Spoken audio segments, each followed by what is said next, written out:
Hanging out on the Brandon Bonanza show. Yeah. All right, what is going on, everybody? This is Brandon of the Brandon Bonanza show.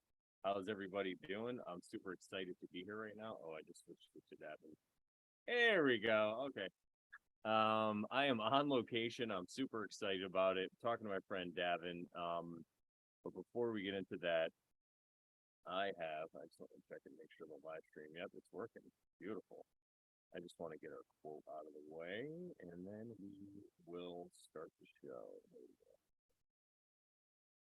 Today's quote is from Friedrich Nietzsche. One must be a sea to receive a polluted stream without becoming impure. Stop share. There we go.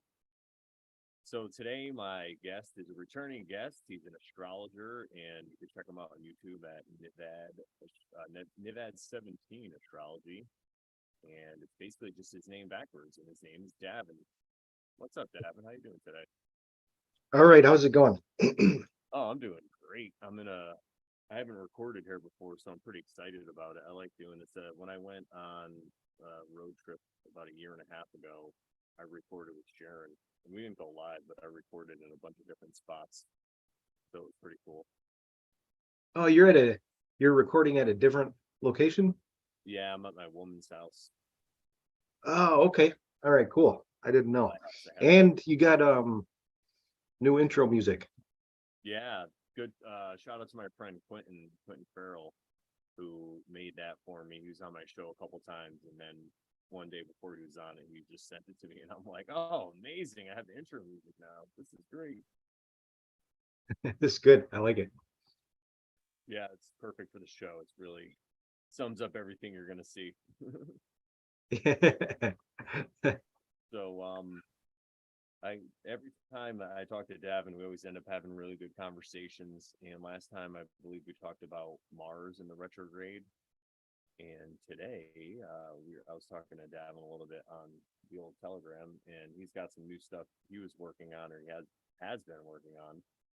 And he said one of the new things that he could talk about is his moon phases workbook, and he's learned about what your moon phase means, or one. I'll let him explain it, but basically, where your moon is, when you're born, your moon sign, the moon when you're born that day is in a different.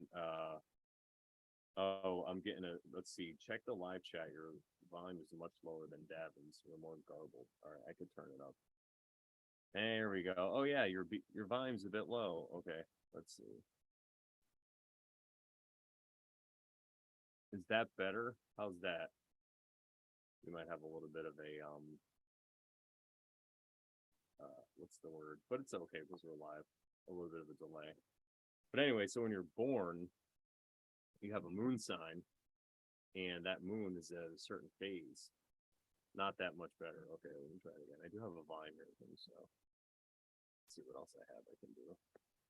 Bonanza. Oh, that's just that's the monitor. Oh, mic gain. Here we go.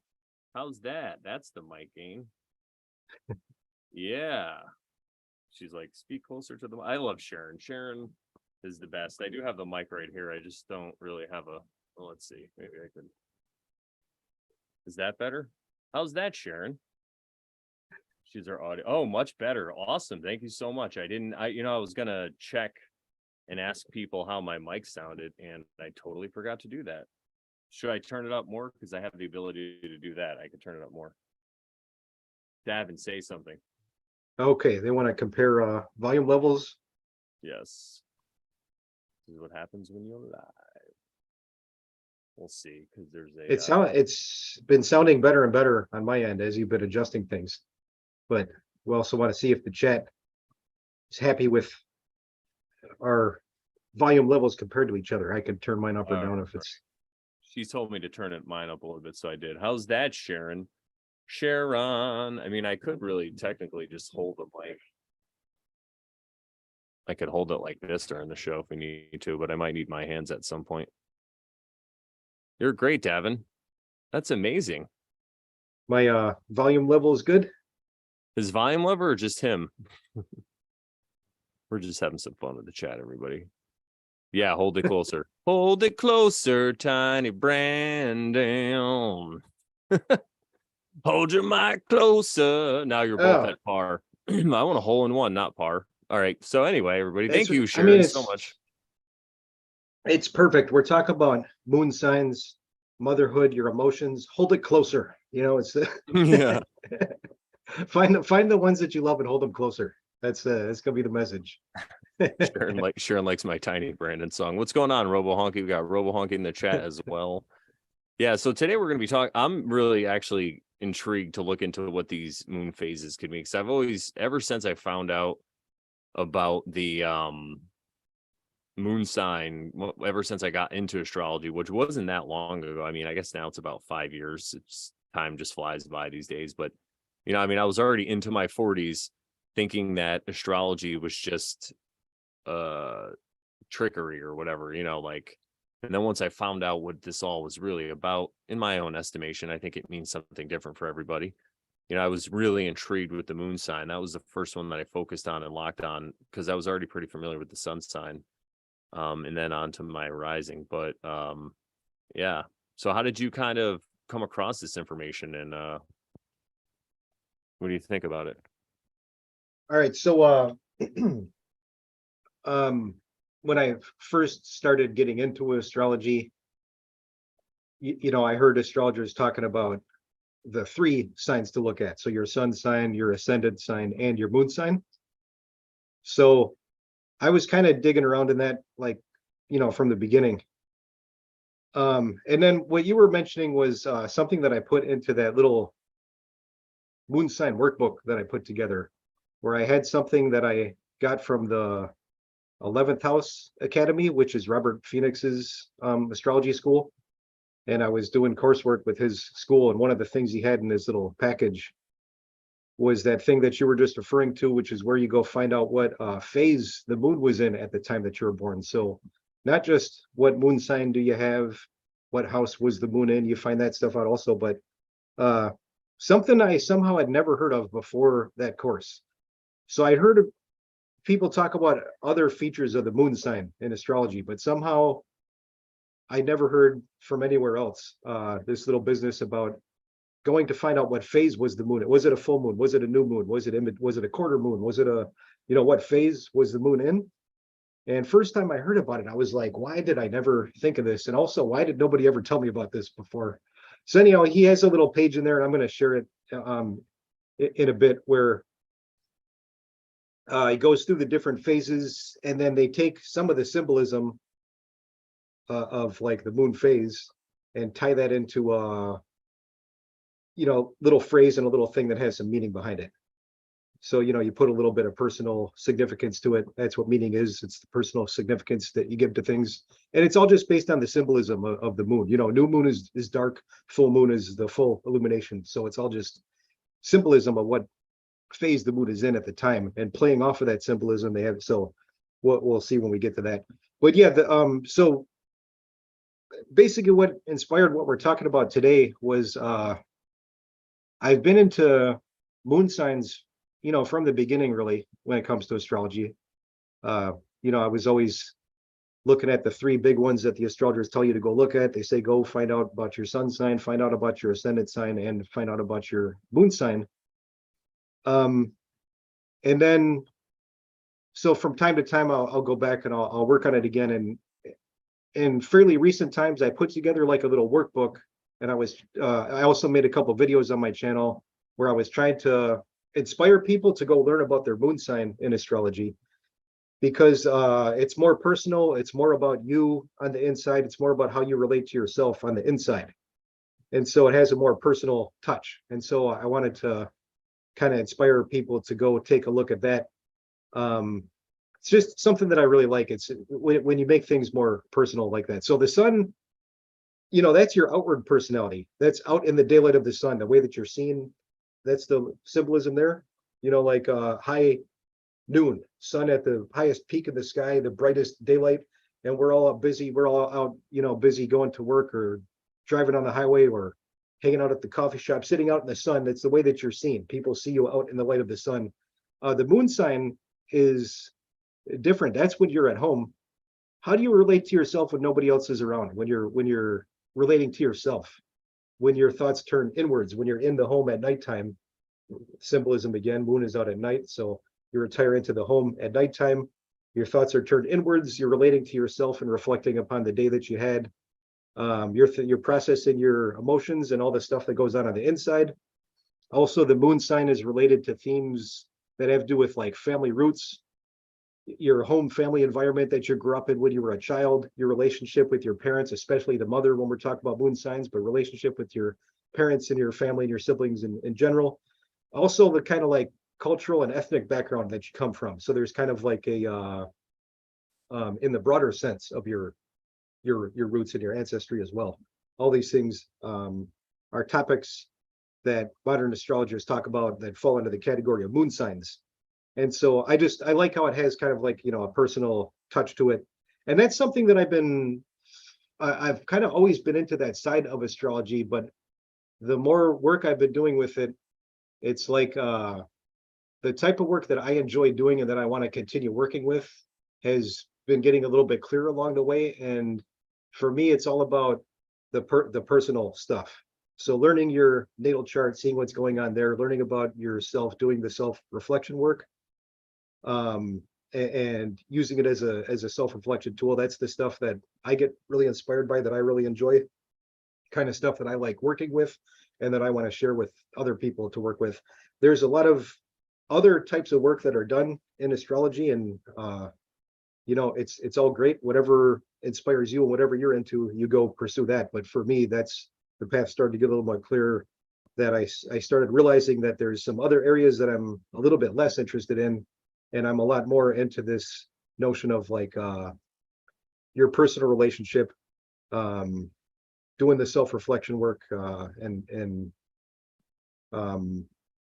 learning about your past, learning about your emotional landscape and the where you come from and where you're headed and all that kind of stuff. Yeah, I love that. Let me just bring us in. That's something I think that's what we have a lot in common, because I'm also interested in that stuff, is like, you know, working on yourself and people working on themselves. Like I do tarot readings once in a while, or I'll help people out with stuff like that. And I always try to lead them in that direction. You know, I'm like, this card's telling you to fucking look at yourself. Look in the mirror. But so, oh, hey, what's up, Nigel? We got Nigel in the chat. Quiet Sparky Bear, what's going on? Shout out. And Zeralath made a funny joke, and this is something I was thinking about earlier. Davin's in a tie, and I got like a wife beater on.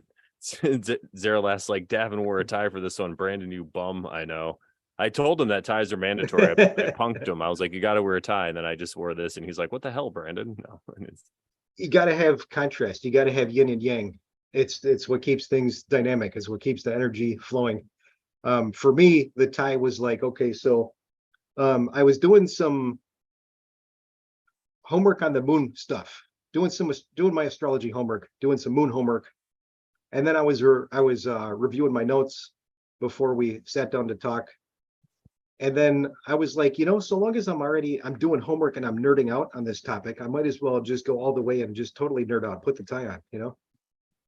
Yeah. Also, I wanted to wear something red, and I have a red shirt that I was thinking of wearing. And then I was like, no, I think I'm going to go for the white shirt with the red tie. I don't know. Something spoke to me about it. And the nerding out on the homework, I was like, yeah, you know what? I'm just going to nerd out with the tie.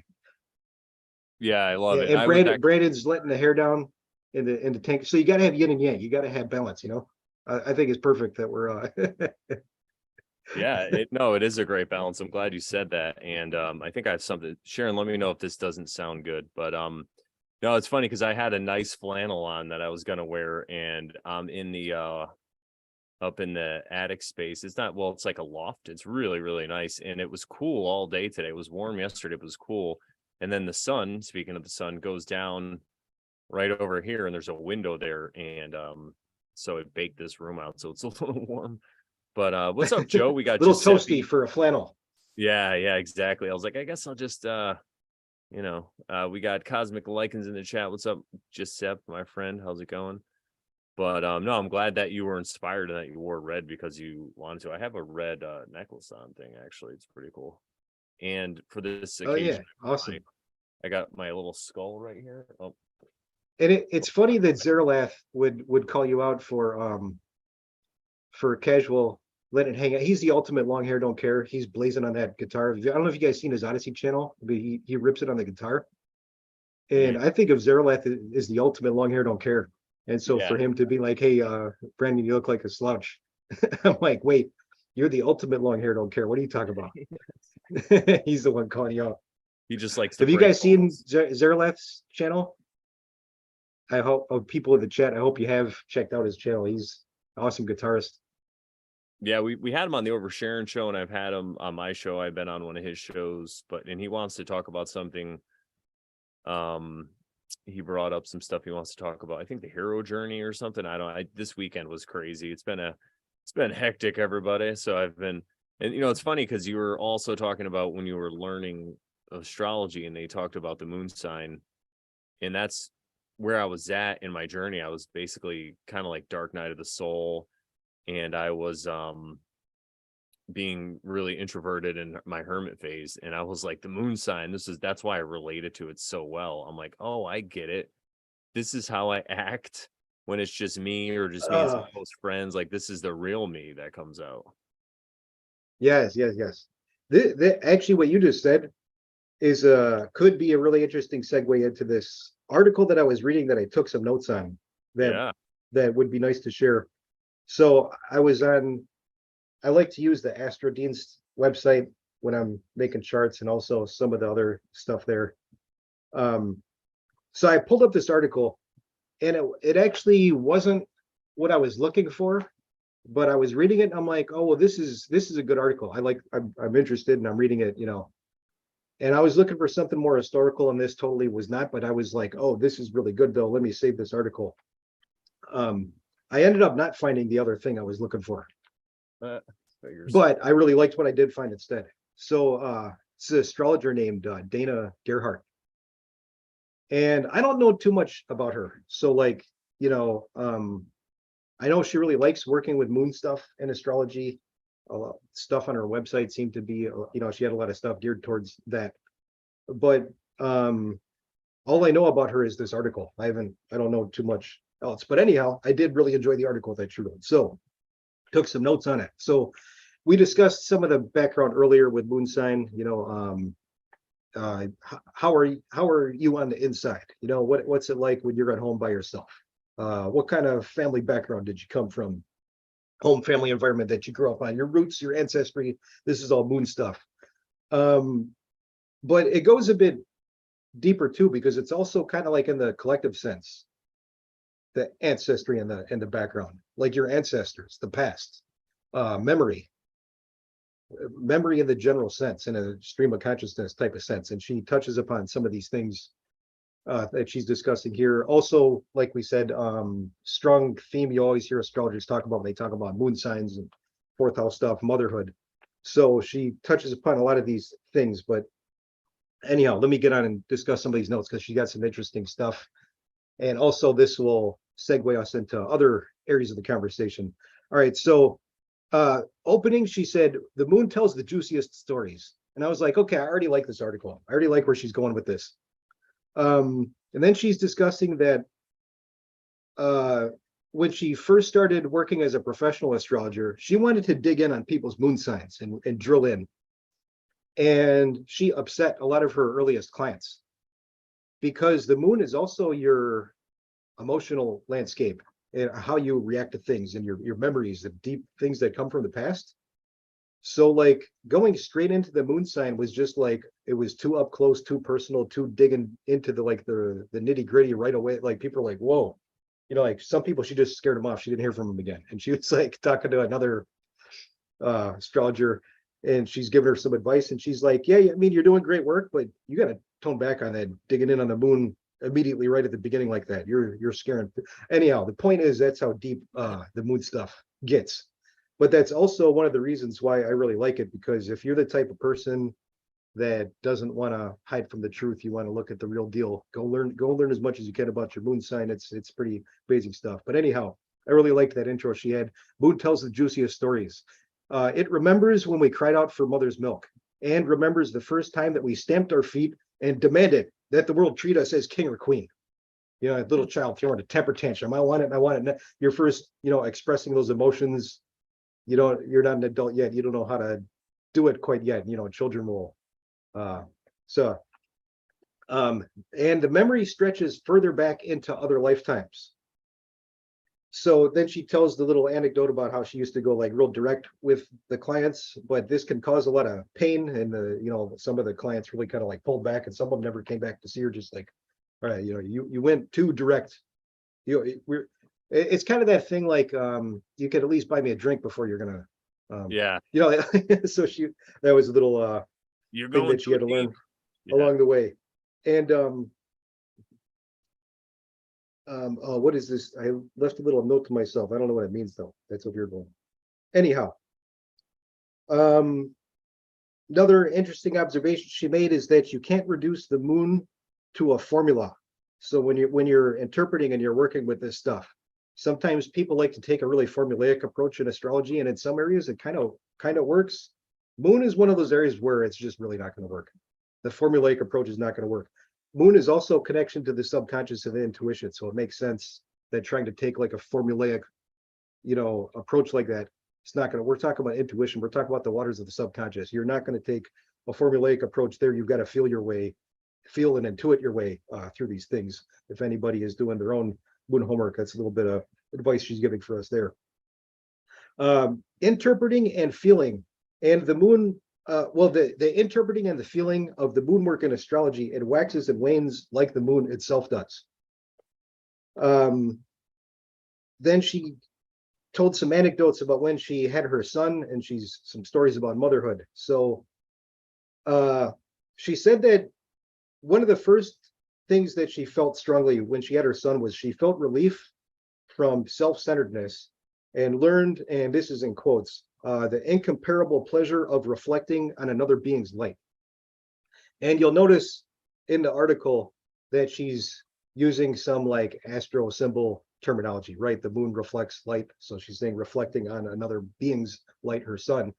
So, in the act of parenting, your needs become secondary and the needs of the child become primary.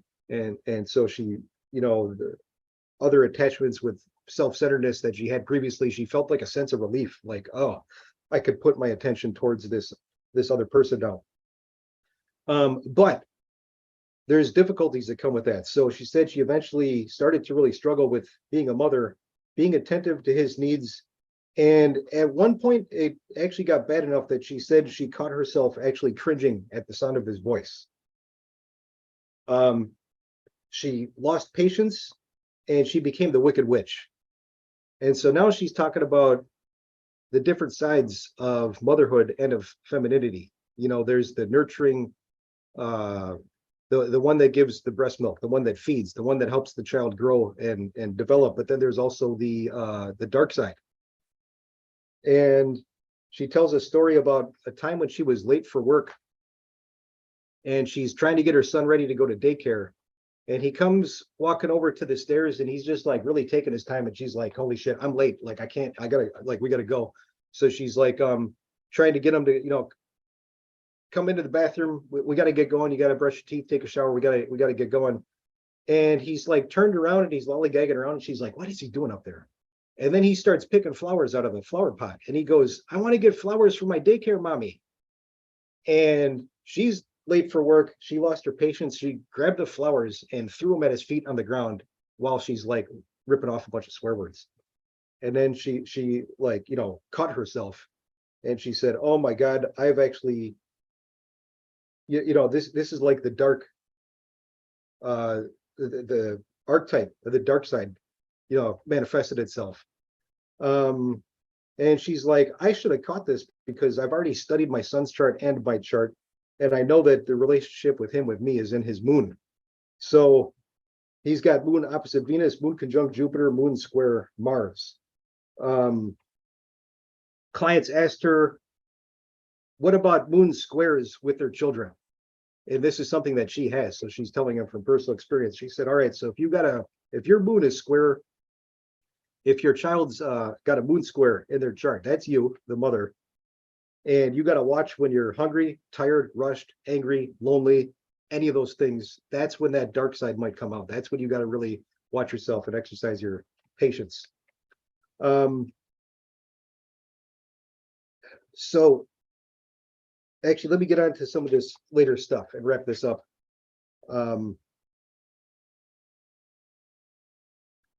So got these moon phases, new moon to full moon, and then new moon to full moon. This is these phases.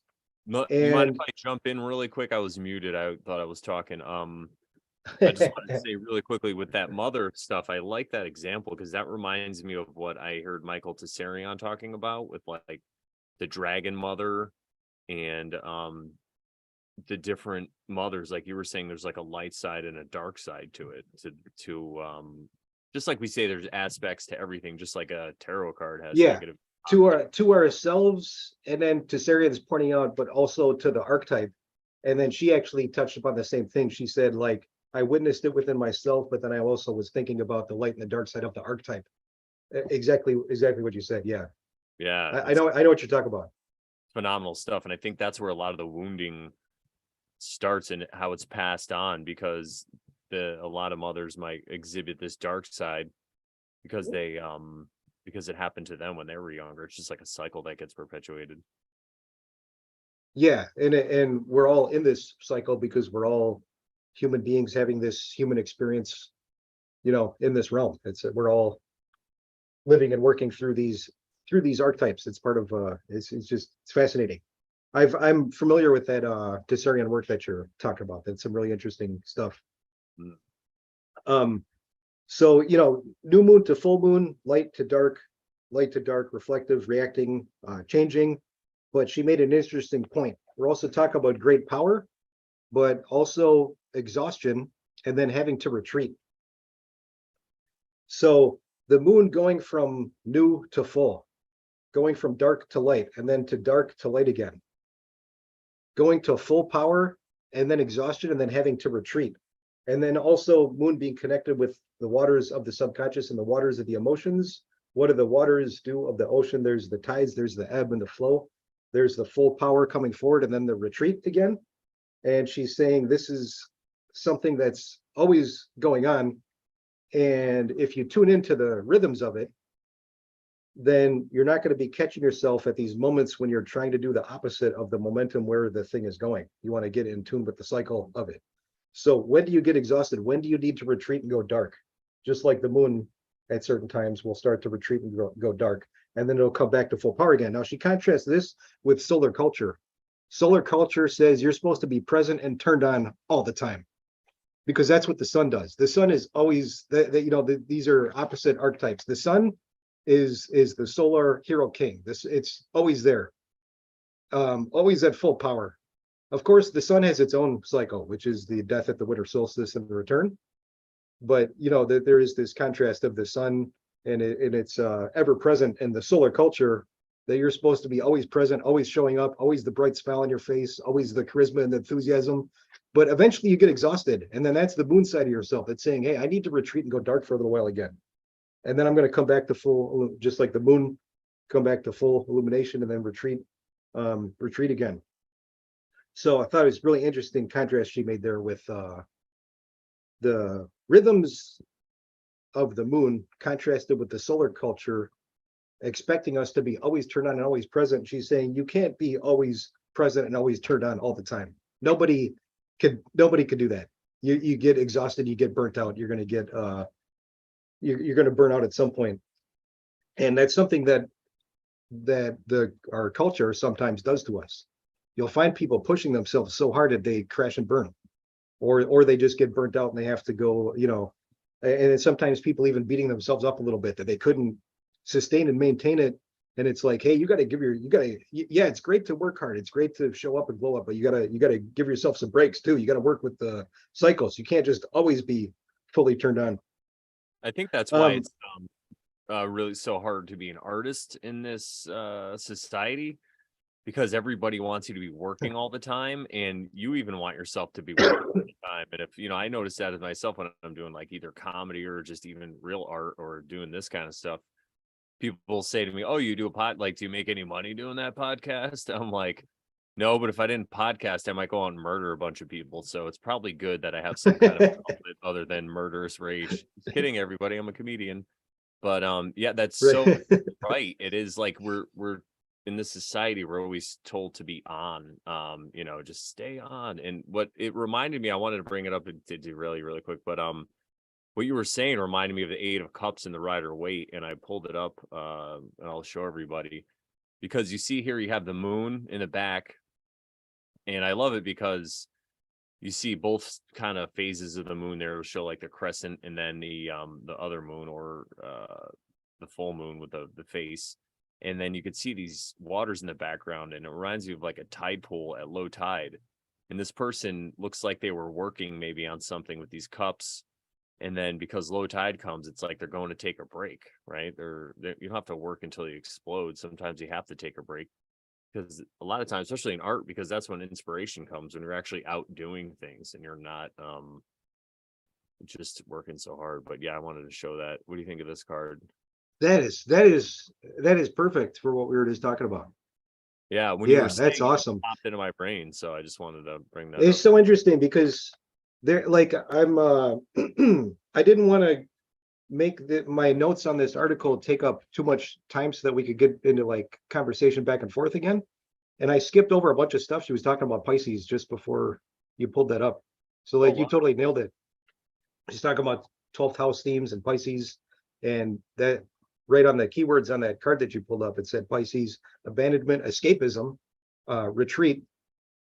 And yeah, like you said, sometimes when you stop pushing yourself so hard and you do something else, like maybe you work out or you take a walk, or you're doing something else, and then the inspiration comes back in and you're like, oh, I just thought of the best idea. Like, it just came in, like, yeah, that Eight of Cups was perfect.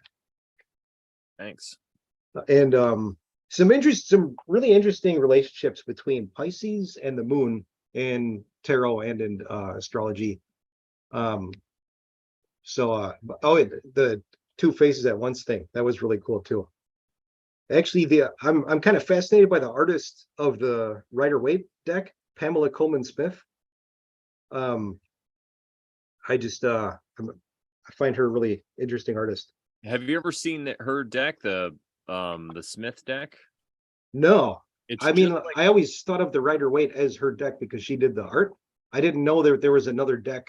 I didn't know there was another deck like this. It's basically the same deck. There's a little, how Rider Waite, there's so many versions of it. So it's a little different, but it's pretty close to the standard, but it's borderless. So there's no borders. You can actually see the whole thing. So it's one of my favorite. It's actually the Rider Waite that I use when I'm either giving readings or doing a reading for myself. I really like that one. I got to get you to do a reading for me one of these days. There was a time recently. So like, I love reading tarot, but reading tarot for yourself is kind of like scratching your own back or whatever.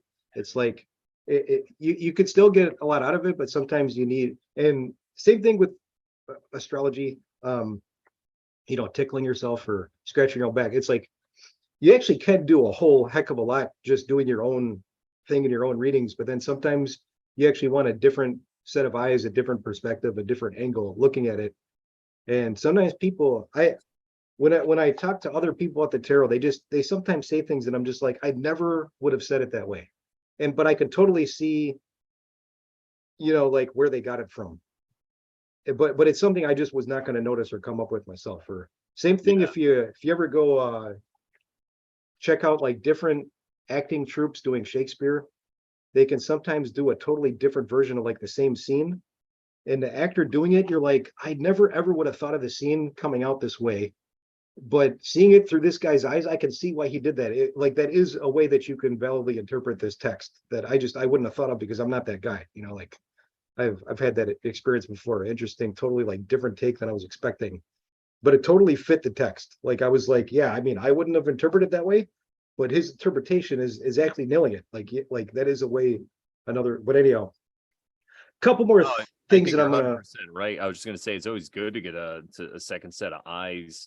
Oh and yeah, yeah, stuff, but I would always caution people who you're talking to about it, because a lot of not, sometimes tarot people or astrology people are looking to just, they're more looking to get money out of you, but I hear you. It's oh not yeah, like I'm yeah, doing a commercial for myself or whatever, but no, it's always good when you're doing that self work to get somebody else's ideas or opinions. And it doesn't mean, again, that you have to listen to everything they say. You can use your own judgment, but it definitely is, because like you said, it knocks yeah, loose things sometimes.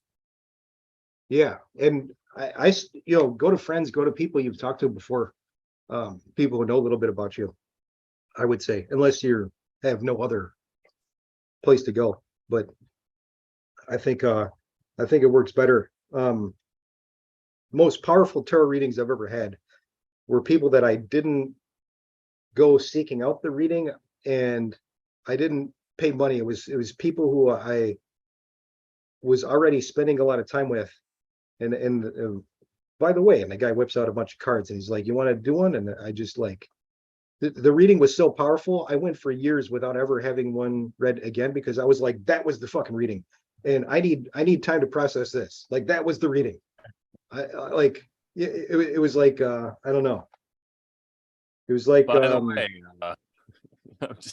I got a couple of cards here. So later, yeah. as we go along, you can definitely pull some cards if you want to. I got just a few more notes that we can wrap up this little thing with this article and get on with things. Really interesting observation that she made. Okay, so we had discussed that the moon has relationship to your emotions and your feelings. Now, she started discussing the way this played out in relationships in her life, relationships with men, relationships with ex-boyfriends and ex-husband. And without going into all of the stuff going on there, I'll just share with you the little what do you call it, the takeaway, which I found really profound. She was going through this thing where she's having these issues with men, and then she's like, they're telling me it's all me, but I know it can't be. Like, yeah, you've got to look at yourself. Like, I went through learning that stuff.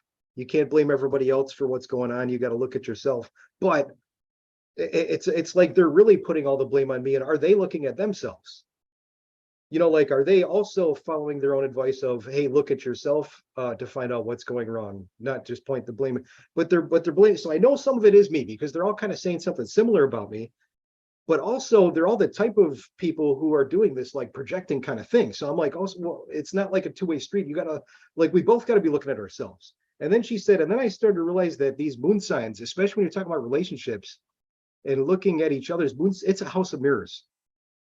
She's like, this business with the relationships, it was like walking into a house of mirrors.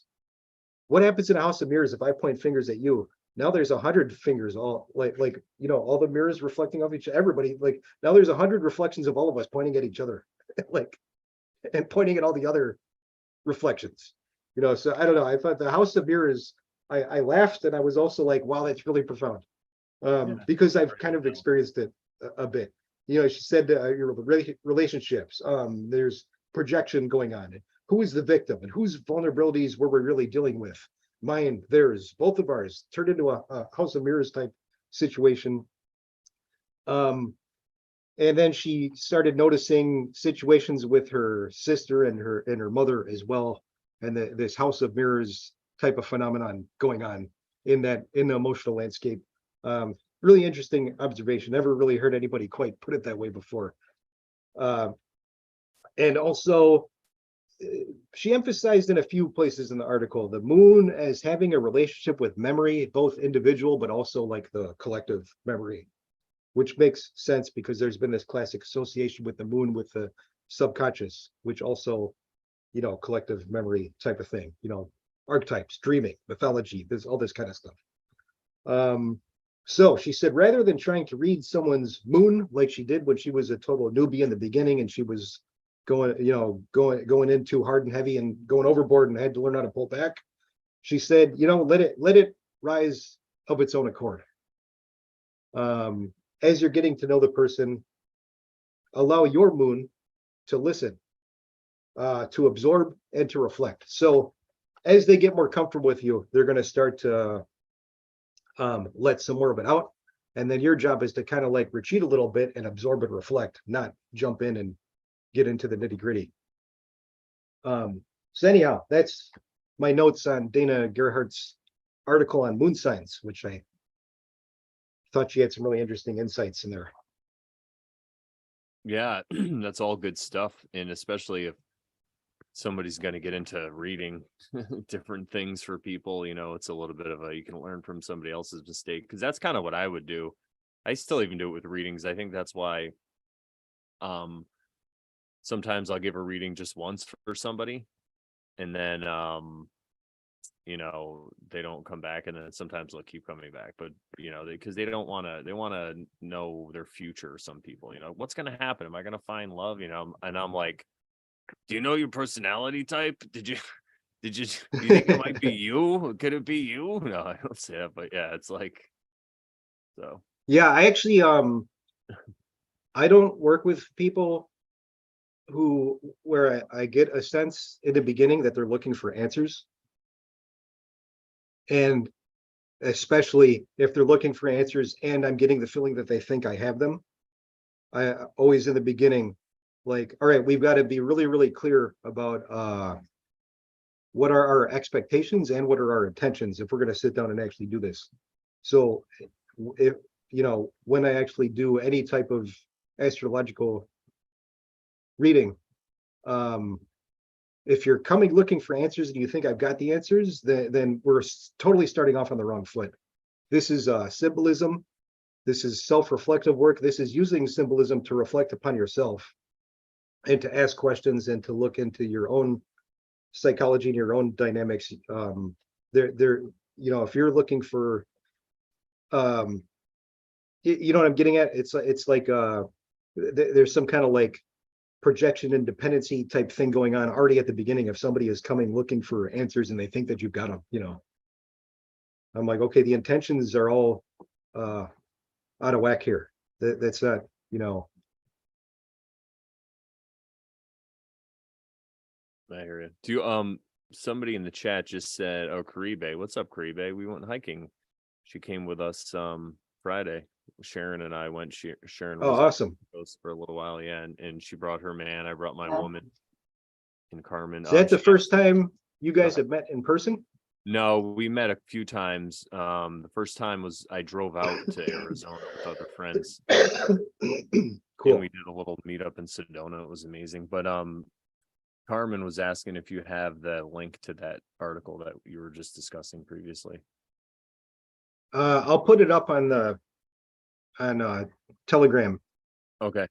I do have the link, and I can put it on Telegram. And for anyone who's listening, I'll put it in the description after this video is over, so you could check that out.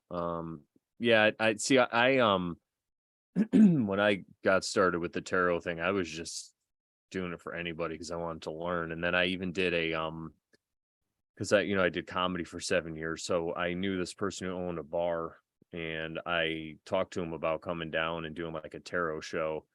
And I set up a microphone, and actually 2 people in the chat were there, Steve Zarelath and Giuseppe. I don't know if he's still listening, but he probably is. They were both there supporting me, and there wasn't a whole bunch of people there, but it was cool. So I talked a little bit on the microphone, did some jokes, talked about the tarot, and then I put music on and went around and like did readings for people and stuff. So it was really, really interesting. But I met some cool people there though, so I had a good time. But yeah, I just would do readings for whoever, and now I realized how drained I was after, and now I'm just, I don't know, I do them for myself or for my love or, friends and stuff, or people hit me up. And then still sometimes I'll do it professionally if it's the right circumstance, like you were saying.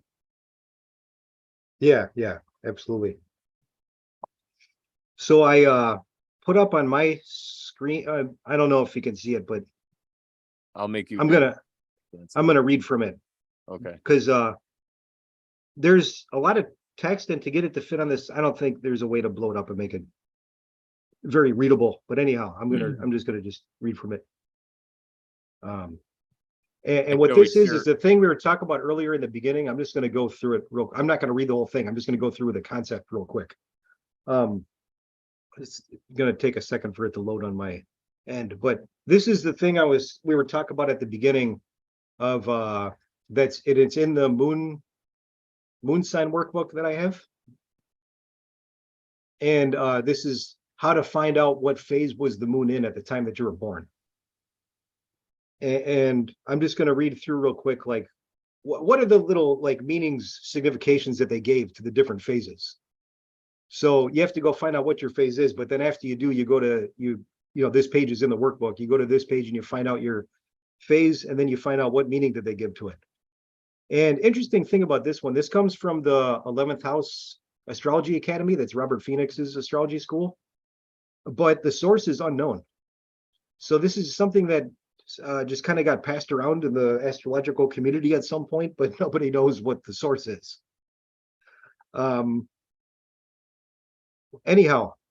Nice. So if you were born, at the time you were born, if the moon was in a new moon phase, then your phrase is the cyclical initiator. And your keywords are passionate, impulsive, social, and catalytic. This is kind of like Aries at the beginning of the year, like getting things started, getting things beginning, the initiator, cyclical initiator. If you were born when the moon was in a crescent moon phase, so that's like just after the new moon, that would be like 45 to 90 degrees ahead of the sun. If you're in a crescent moon phase, if moon was in a crescent moon phase at the time you were born, then your phrase is the instinctual pathfinder.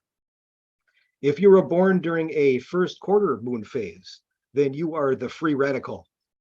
If you were born during a gibbous moon phase, then your phrase is the wise gatherer.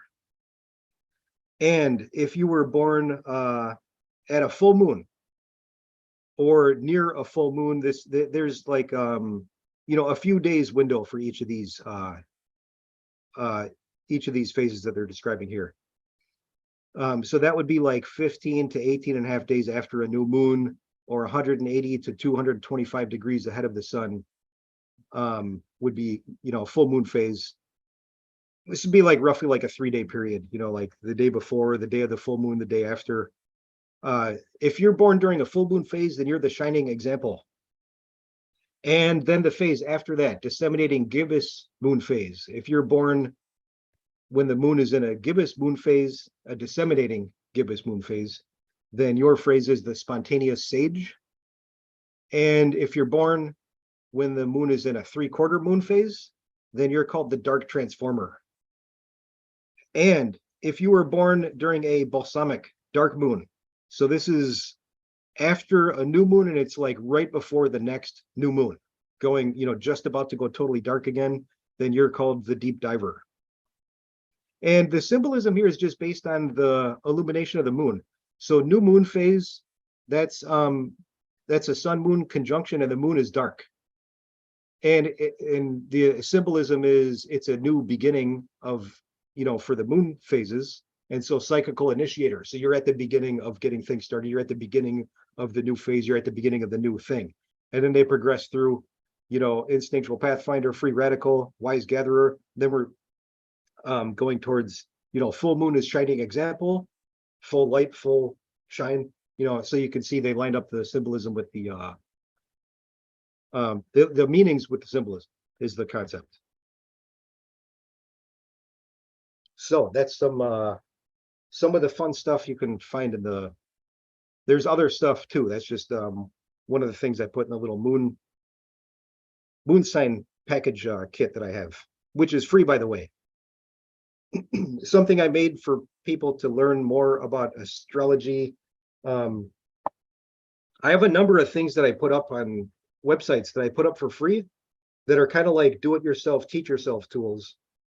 Because one of the things that I started to notice is like taking astrology courses is really expensive, and sitting down with an astrologer to do like a reading of your natal chart or transit report or these different, it's like really expensive. And if you've got the money, and there's a good astrologer that you like, you've heard good things about them, they get a good rep, or somebody who, I did it and it was great. If you got the money to spend, yeah, it's great. Nothing wrong with that. There's a lot of people doing great work out there, but it's expensive. So I was looking at it and I'm like, there needs to be more free stuff for people who like, they just want to learn. They don't want to go spend, big sums of money maybe you don't want to go take a bunch of classes and spend big amounts of money just to learn astrology. What are, so I just started putting out some resources, like here's some things you can do to teach yourself, and one of the things that I did in that direction was this moon cycles workbook that I made, which is free, has stuff like this in it where you can go learn about your moon sign and different things about the moon in your natal chart, and what are the astrologers telling you that tells you about yourself. I got that stuff in my moon cycles workbook. Awesome. I'm a waning crescent. That's what I found out. That's where Waning crescent. and I have a Virgo moon. Where'd I put the I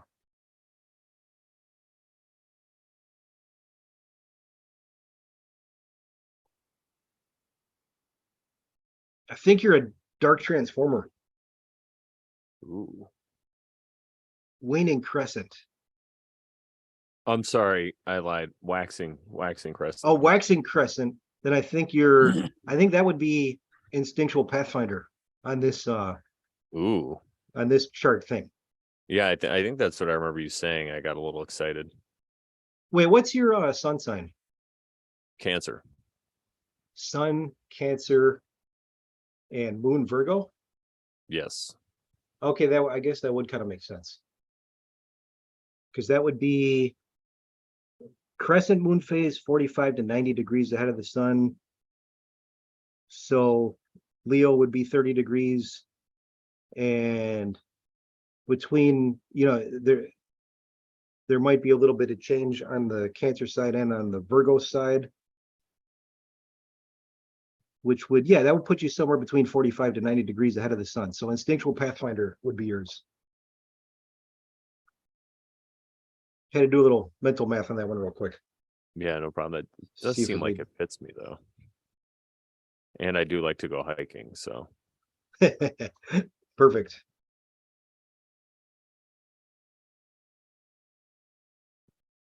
let's see. Carmen says just yesterday or day before, I commented in the Telegram chat that the moon just entered my sun sign and I was being purposeful about meditating. Oh, there you go. Who said that? Carmen Curry Beirut. That the sun, yeah, okay. She's a Gemini, so sun and moon in Gemini, and she started a more meditation regimen. That's the kind of stuff that I really enjoy. So like exactly what Carmen's talking about right there. So that's the type of thing that I like to do with astrology. So there was a time when, I think it was a little more than 2 years ago, when every time that there was either a new moon or a full moon, I would make a astrological chart, and I would get out my notebook and I would just make some notes on it. And I wouldn't always necessarily do anything with it, but I would just spend some time. I'd be sitting down at the coffee shop and I'd just be writing in my notebook, my journal. And I started to notice little like cycles and patterns like she's describing. And it's really nice when there's something going on in your personal life and there's something going on like elsewhere in life. And if you can line up like the rhythm and the cycles of things, I think you get some nice results doing those things. But I also noticed some other things. Like, I don't want to make it sound like it was all that it was always like a Mary Poppins movie. Like, oh, I started lining up my cycles with the rhythm of the other cycles, and all of a sudden everything was all bright, happy, and pretty. Actually, I went through some dark stuff too, where I started to notice times when I get depressed was happening in a really cyclical thing, and I started noticing like what type of rhythm and cycle was happening in the natural world. As always, so there's a lot of things going on, but just paying attention to the rhythm and the movement and the cycles of things, you can come up with some really interesting insights sometimes. Yeah, 100%. Obviously, the ones that are harmonious are the ones that we like the best, but Yes. I noticed all different kinds as well. Yeah, you can learn from the Discord as well. What's up to Paraplegia Coffee's in the chat? What's going on? He said he's late. You are late. I'm going to send you a detention slip. And Karibe said, does natal chart usually say the phase of the moon at the time entering into this world? I don't believe it does, but if you No. download Davin's thing, there's a link to where you can figure it out. And that's how I did mine. Yeah, she got the workbook before. Oh, I'm pretty okay. sure. I think I remember her telling me that she downloaded it. Like a little while back when I first put the video out and was, but anyhow, yeah, it's normally not just included in the chart automatically, which is like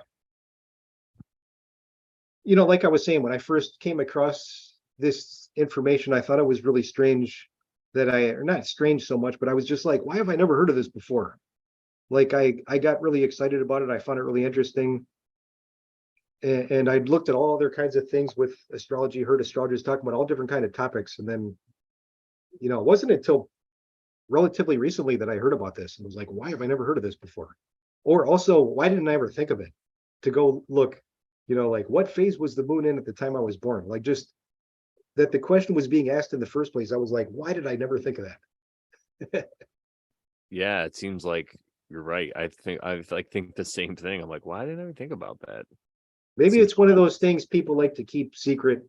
So then, when you pay $550 for the thing, but there's something that you never heard of anywhere else to do. See, you do get special information from us when you You hear that, everybody? My tarot reading just went up $500 because I got the Yeah. secret info on you. I could tell you. No, I hear you, man. They got a lot of those things, little secret things people like to keep. But now with the internet stuff starting to come out more and more, Yeah. Yeah.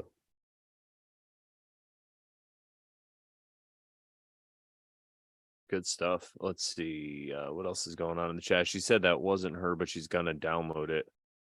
By the way, nice sharp video feed tonight. Well, thank you. Maybe the camera on my because I'm on my laptop, maybe it's better than she said inflation. Maybe the camera's better than my other one I have at my house. Maybe it's time to get a new camera. But anyway. Yeah, this moon stuff has always been, like I said, one of my favorite things to get into. I actually pulled up a card. Another one I'm going to share. It's a moon card in the Thoth deck. And here we go. See, I like the Thoth deck. This is Aleister Crowley's deck. I like it because it really seems to be about like self-healing and stuff like that. I mean, I guess you could use it for whatever you want, but it's very Egyptian. There's a lot of Egyptian like underworld motifs that always reminds me of self-work or inner work, esoterically at least. So that's why I like this. And it looks like you have the two towers, the two gatekeepers, and the other realm underneath with the scarab holding the sun, what looks like to be the sun, or just another light source. And then you have the crescent moon on top facing down with the energy. Really cool stuff.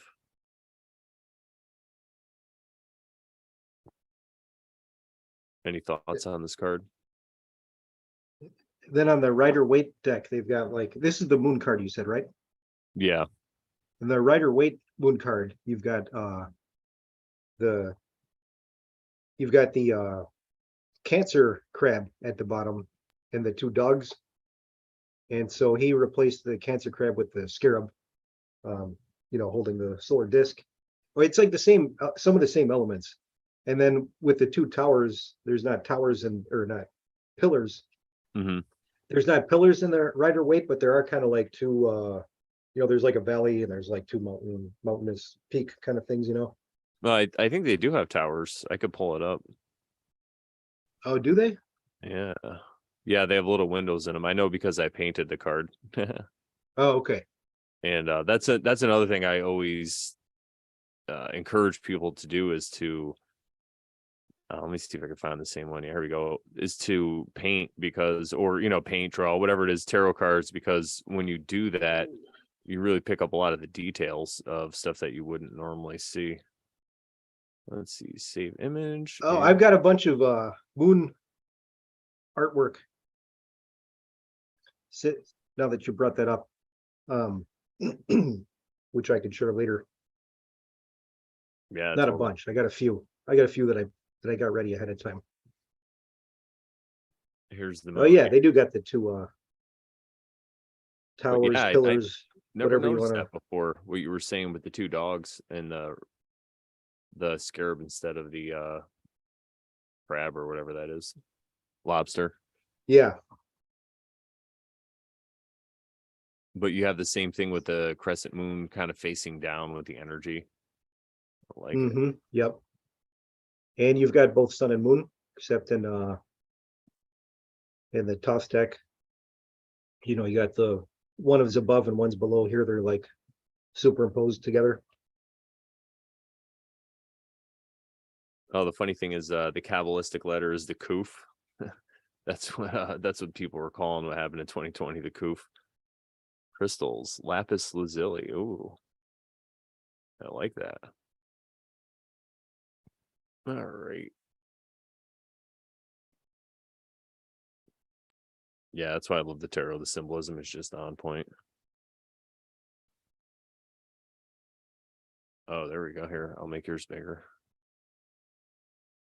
There So you I got a couple I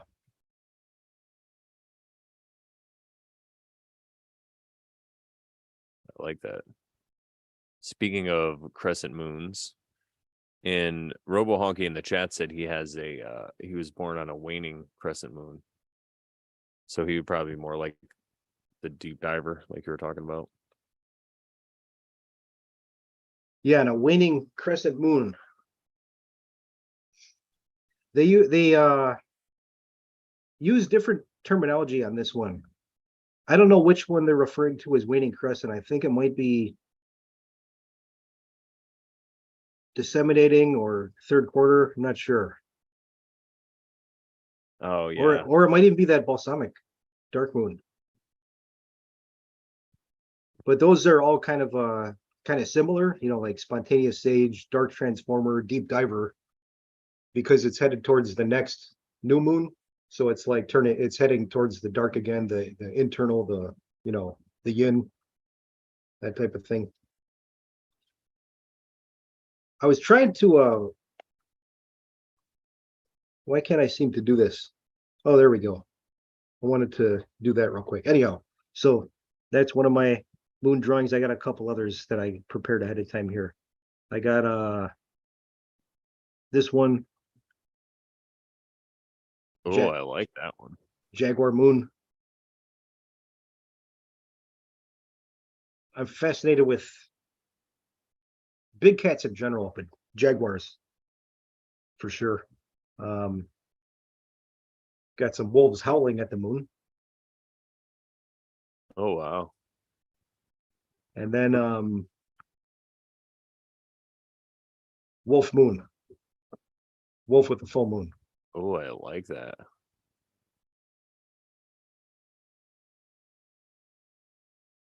I might have told you last time when I was in the Marine Corps, I worked on aircraft, and the name of the squadron that I was in was the Moondogs. Oh, that's awesome. Yeah. I know. I never thought of anything back then. I was just like, oh, that's cool. Now I'm like, whoa, the Moondog is. And I can even pull that up because there's some really cool symbolism in their because every squadron has like a patch. Let me How just fitting that I just shared you a bunch of moondogs. yeah, that's why I was like, whoa. All right, here we go. Pulling up. This is perfect. All right. Come on, computer, let's do it. There it is. Okay. Yeah, it blew my mind when I got into all this stuff, and then I looked at it again. Yeah, look at that. Oh, I was off screen for a second. I gotta put this. Oh, okay, I see it now. Yeah, that's awesome. 3 blood drops, you know. Non videri est crederi. Yeah, not seeing is believing, because the planes that I worked on jammed radar and took out communications and stuff like that. So Not seeing is believing. not seeing is believing, yeah, because they So would seeing with the intuition, the moon, the dark Yeah. seeing, the sun is the solar is the seeing with your eyes, the light seeing in the light. But seeing in the dark is intuition, feeling. That's the dark seeing. That's the non-seeing seeing. That's really interesting. Non videri est crederi. I'm gonna start shouting that slogan when I discuss moon topics in astrology. Yeah, there you go. That's amazing. It's all right. That squadron isn't around anymore. I guess they don't use those planes, so I'm sure they won't try to sue you. Amazing. Let's see what's going on in the old chat box. I've got a article here Oh yeah. that's got some interesting information about solar and lunar eclipses. And I had it in the background just in case. I don't know if you want to dig into any of this or not. I'm not going to read the whole article. I have a couple notes I was going to touch upon. If that sounds interesting, or people in the chat might have questions or topics they wanted to discuss. I don't know. Just putting it out there. If you want to, I've got some solar lunar eclipse stuff we can dig into if you want. Yeah, I was just reading the chat, but yeah, definitely for sure. All right. Then let me know if anybody in the chat wants to ask questions, discuss if they know about their moon signs or anything they want to get into. We can get into that stuff as well. Yeah, and if not, we could always talk about me and my moon sign. Sure. Yeah. And We'll maybe get the party we started. actually we have the same moon sign. Oh by yeah, the that's way. right. We're Yeah. both Virgo moons. So this is from Encyclopedia Britannica. And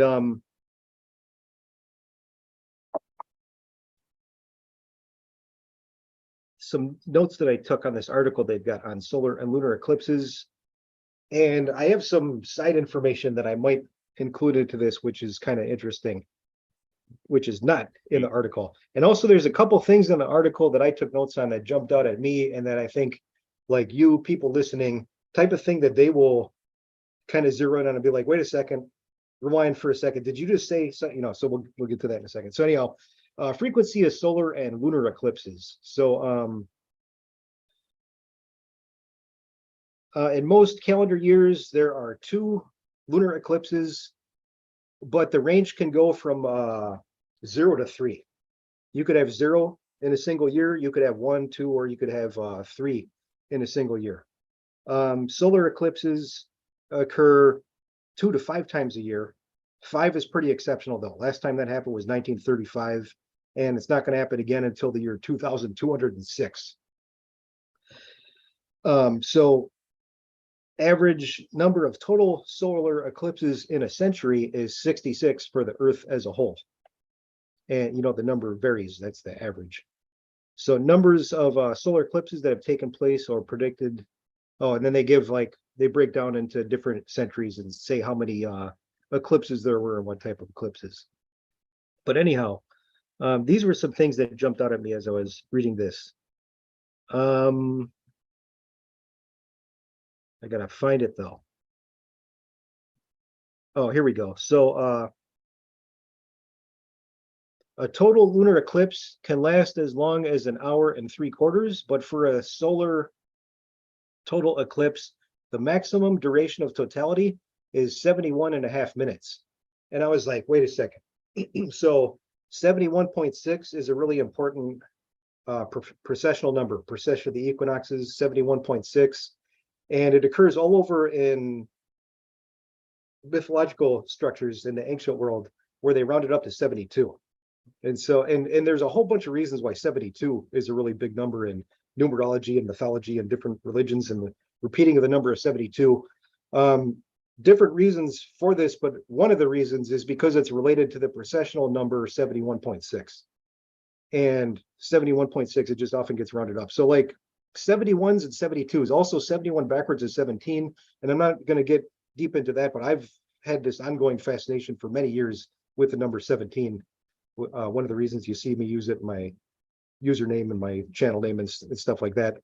A little bit more about that is going to come up a little bit later, but total duration for solar eclipse maximum 71.5 minutes.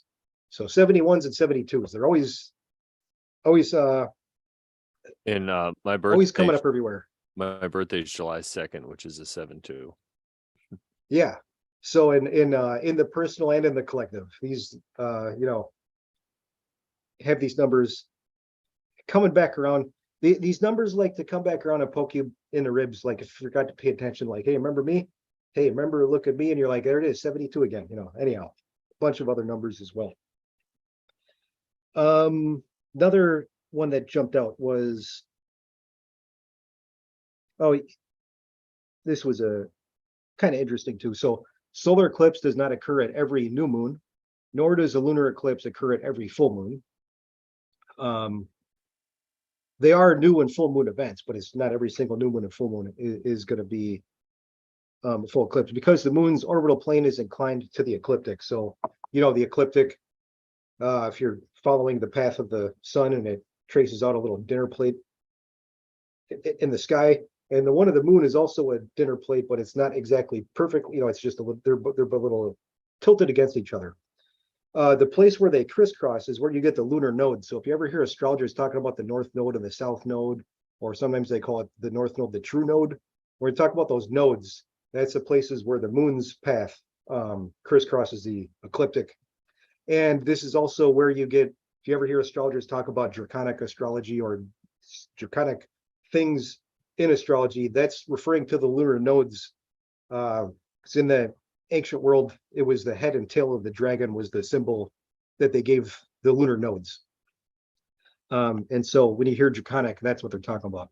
It sounds really fancy, like, sometimes hear people say like, oh, the draconic natal chart. People like, ooh, what's that? And it's like, that's just putting the north node as the ascendant instead of the time of birth. So like, for example, when the time of birth was unknown, further back in the past, it was a lot, even more uncommon for people to not know their actual time of birth. This is, common generally speaking, but even more common in the past. Nostradamus, when he didn't have the person's time of birth, he would use the true node as their ascendant sign, position of the true node. And then that became called the draconic chart. So people are like, oh, the dragon chart. Oh my God, this is so mysterious. And it's like, it's just, anyhow. So when you hear draconic, they're talking about the nodes. But we're going to get this number thing happening again in a minute. Moon's revolution from one node to the same node again, which is a draconic month, is 27.21 days. And that takes somewhat less time than a revolution from new moon to new moon. And that's called the synodic month. So from one new moon to the next new moon is the synodic month, and that's 29.53 days.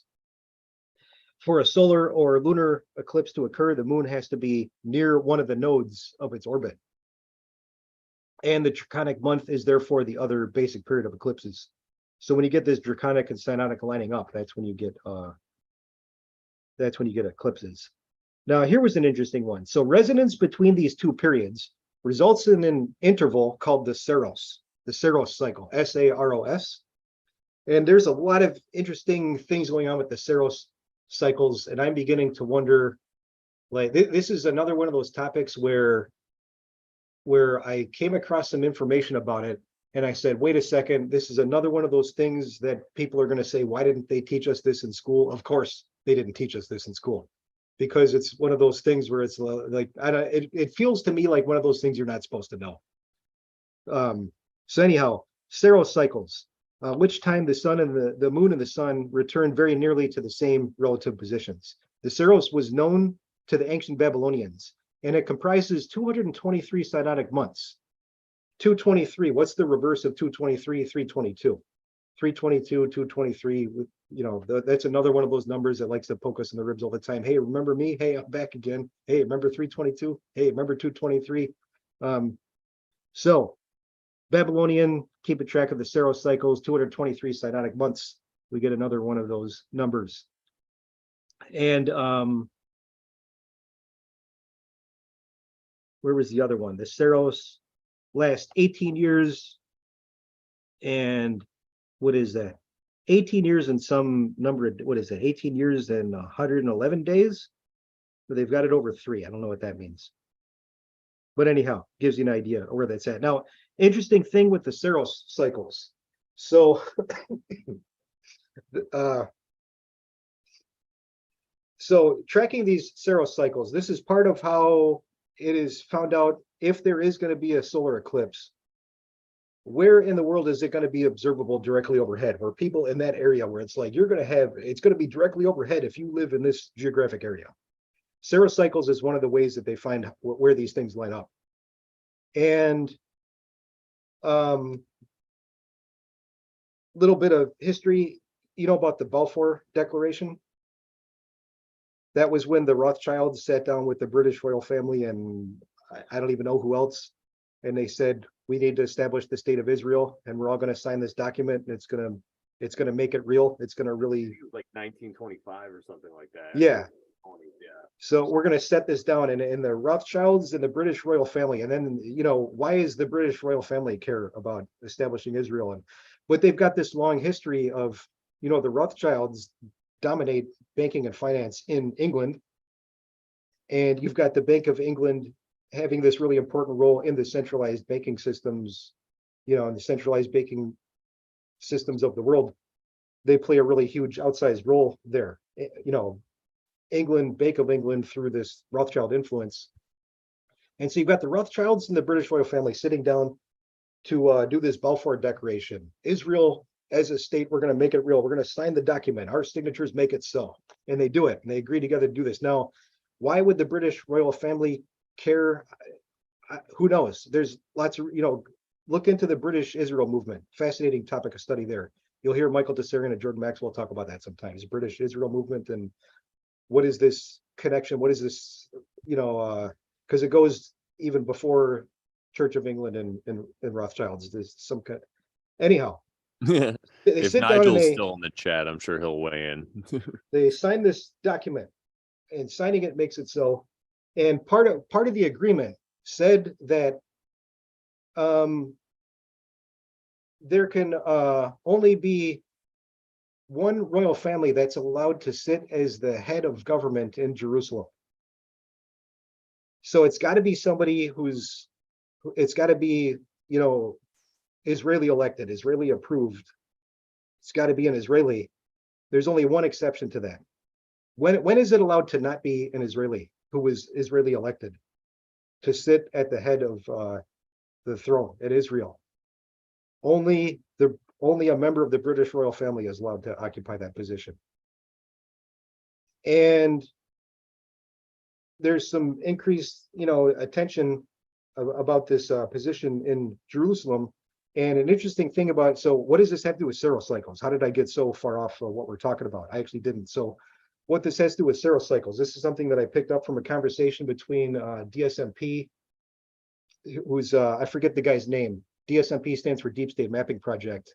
Dylan something, Deep State Matching Project. He sat down and had a conversation with 107. And they were discussing royal bloodlines. And he was describing this situation with the Balfour Declaration and British royalty being the only exception is non-Israeli allowed to sit as head of government in Jerusalem. And he was describing that at the time of, I don't know fuck the royal families. I don't know the names of these people. You know, there's like William and Charles and Chuck and Billy and whatever, one of these fucking kids. It was Princess Diana and, you know, Prince Charles, now King Charles. And it was, I think their oldest son. Pretty Harry, sure. maybe? No, I think it was the other one. Oh, all right. I don't fucking know either. And anyhow, what does this have to do with Saros cycles? He was born at the time of Saros cycle 117. And it was a full eclipse. He was a moon child. Anybody who's read Aleister Crowley, they know that he wrote one fictional novel. He wrote a bunch of nonfiction. He wrote a bunch of like occult shit and occult topics. Fuck Aleister Crowley. But he also wrote a work of fiction one time, and the book that he wrote was called Moonchild. And you read that book, you find out what a moonchild is, and a moonchild has to be born during one of these eclipse cycles. And one of those fucking kids was born during Saros cycle 117. And that's the one who's allowed to sit on the throne in Jerusalem. So the DSMP and 107 said the Antichrist has already been identified. We know who it is. It's the Moonchild from the British royal family. British royal family is a bloodline that goes back to Cain.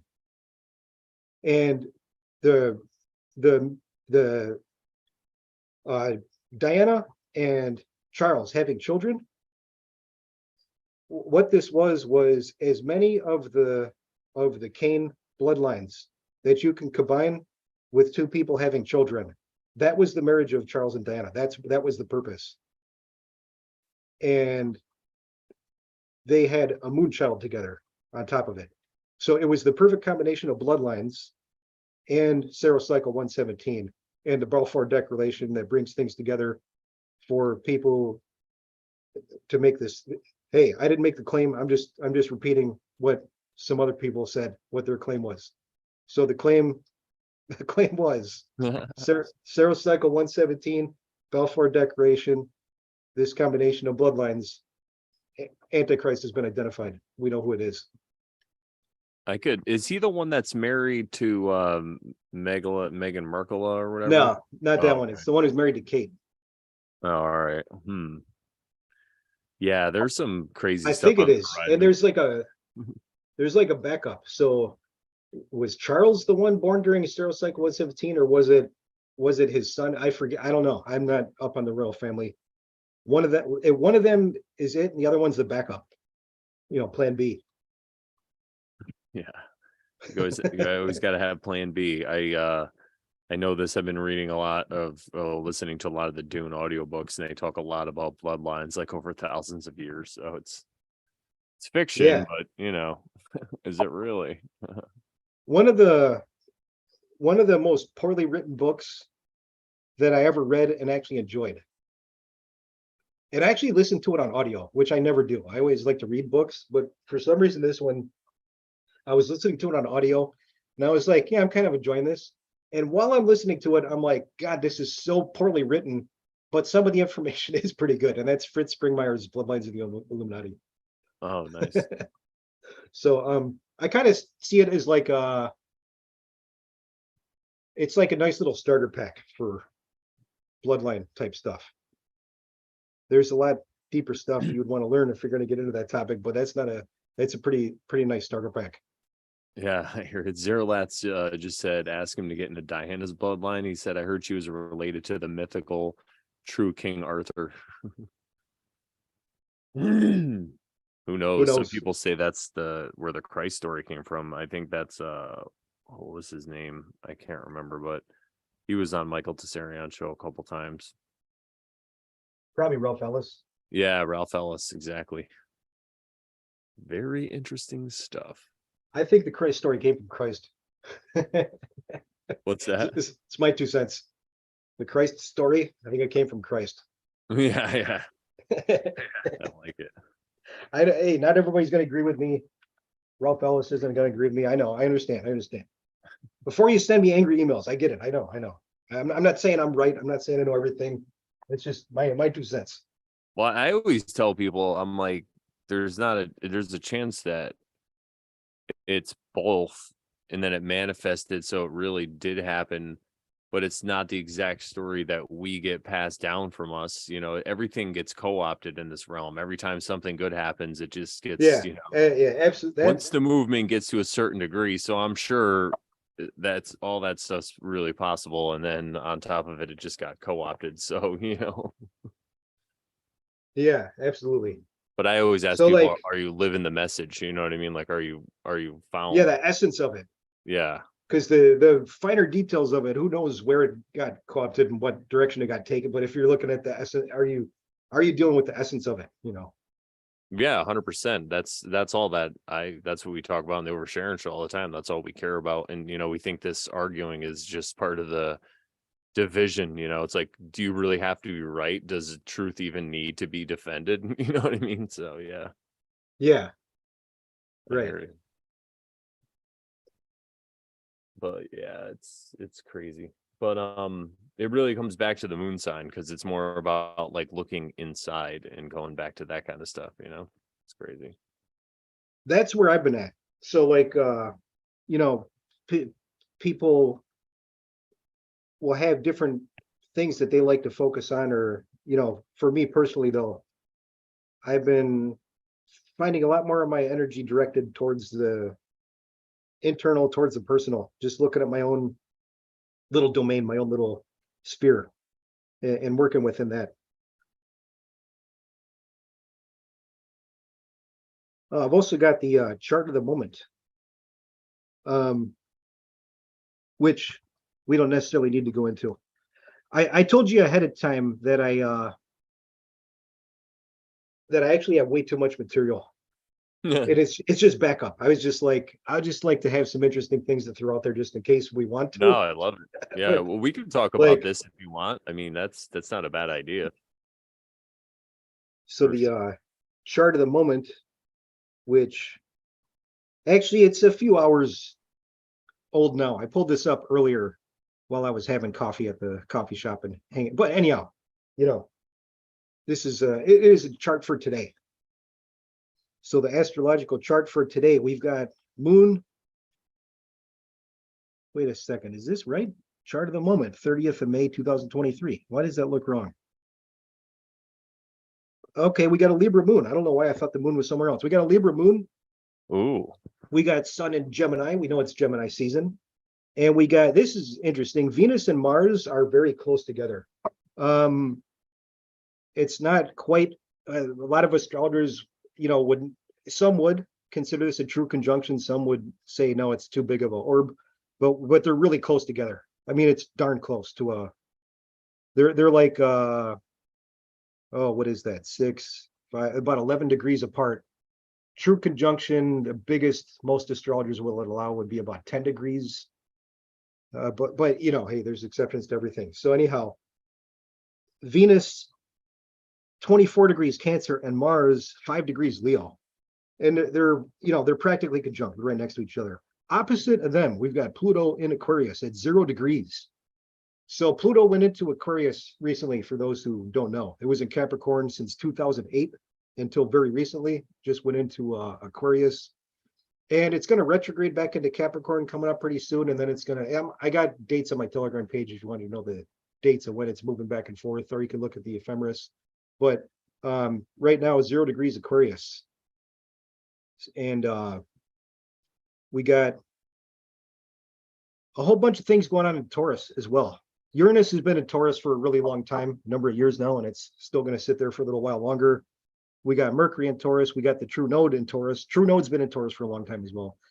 Jupiter was in Aries for a good long while, and now it's in Taurus. So we got Jupiter, true node, Mercury, and Uranus all in Taurus. And also with this chart, which is really interesting, between Pluto, that Venus-Mars almost conjunction, and all that stuff that I just said in Taurus, this is a big T-square.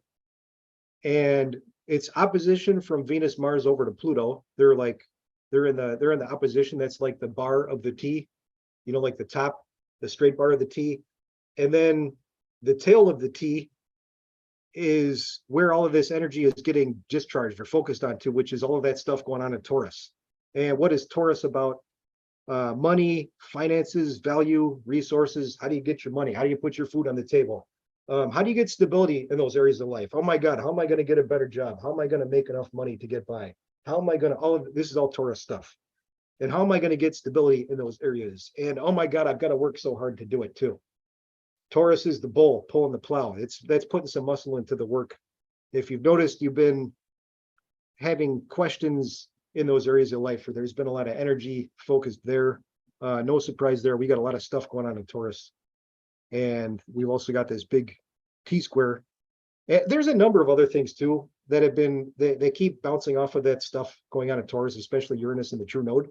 And this has been going on for a few years now. So these things I'm talking about, you might be like, yeah, but this has been going on for years, buddy. And I'm like, yeah, so is the stuff in Taurus. It's been going on for years. I've been noticing some of those energies kind of bouncing off of that area of your life. As an astrologer, I'm personally not surprised. But yeah, that's some of the astro stuff going on. Something I've really been enjoying, by the way.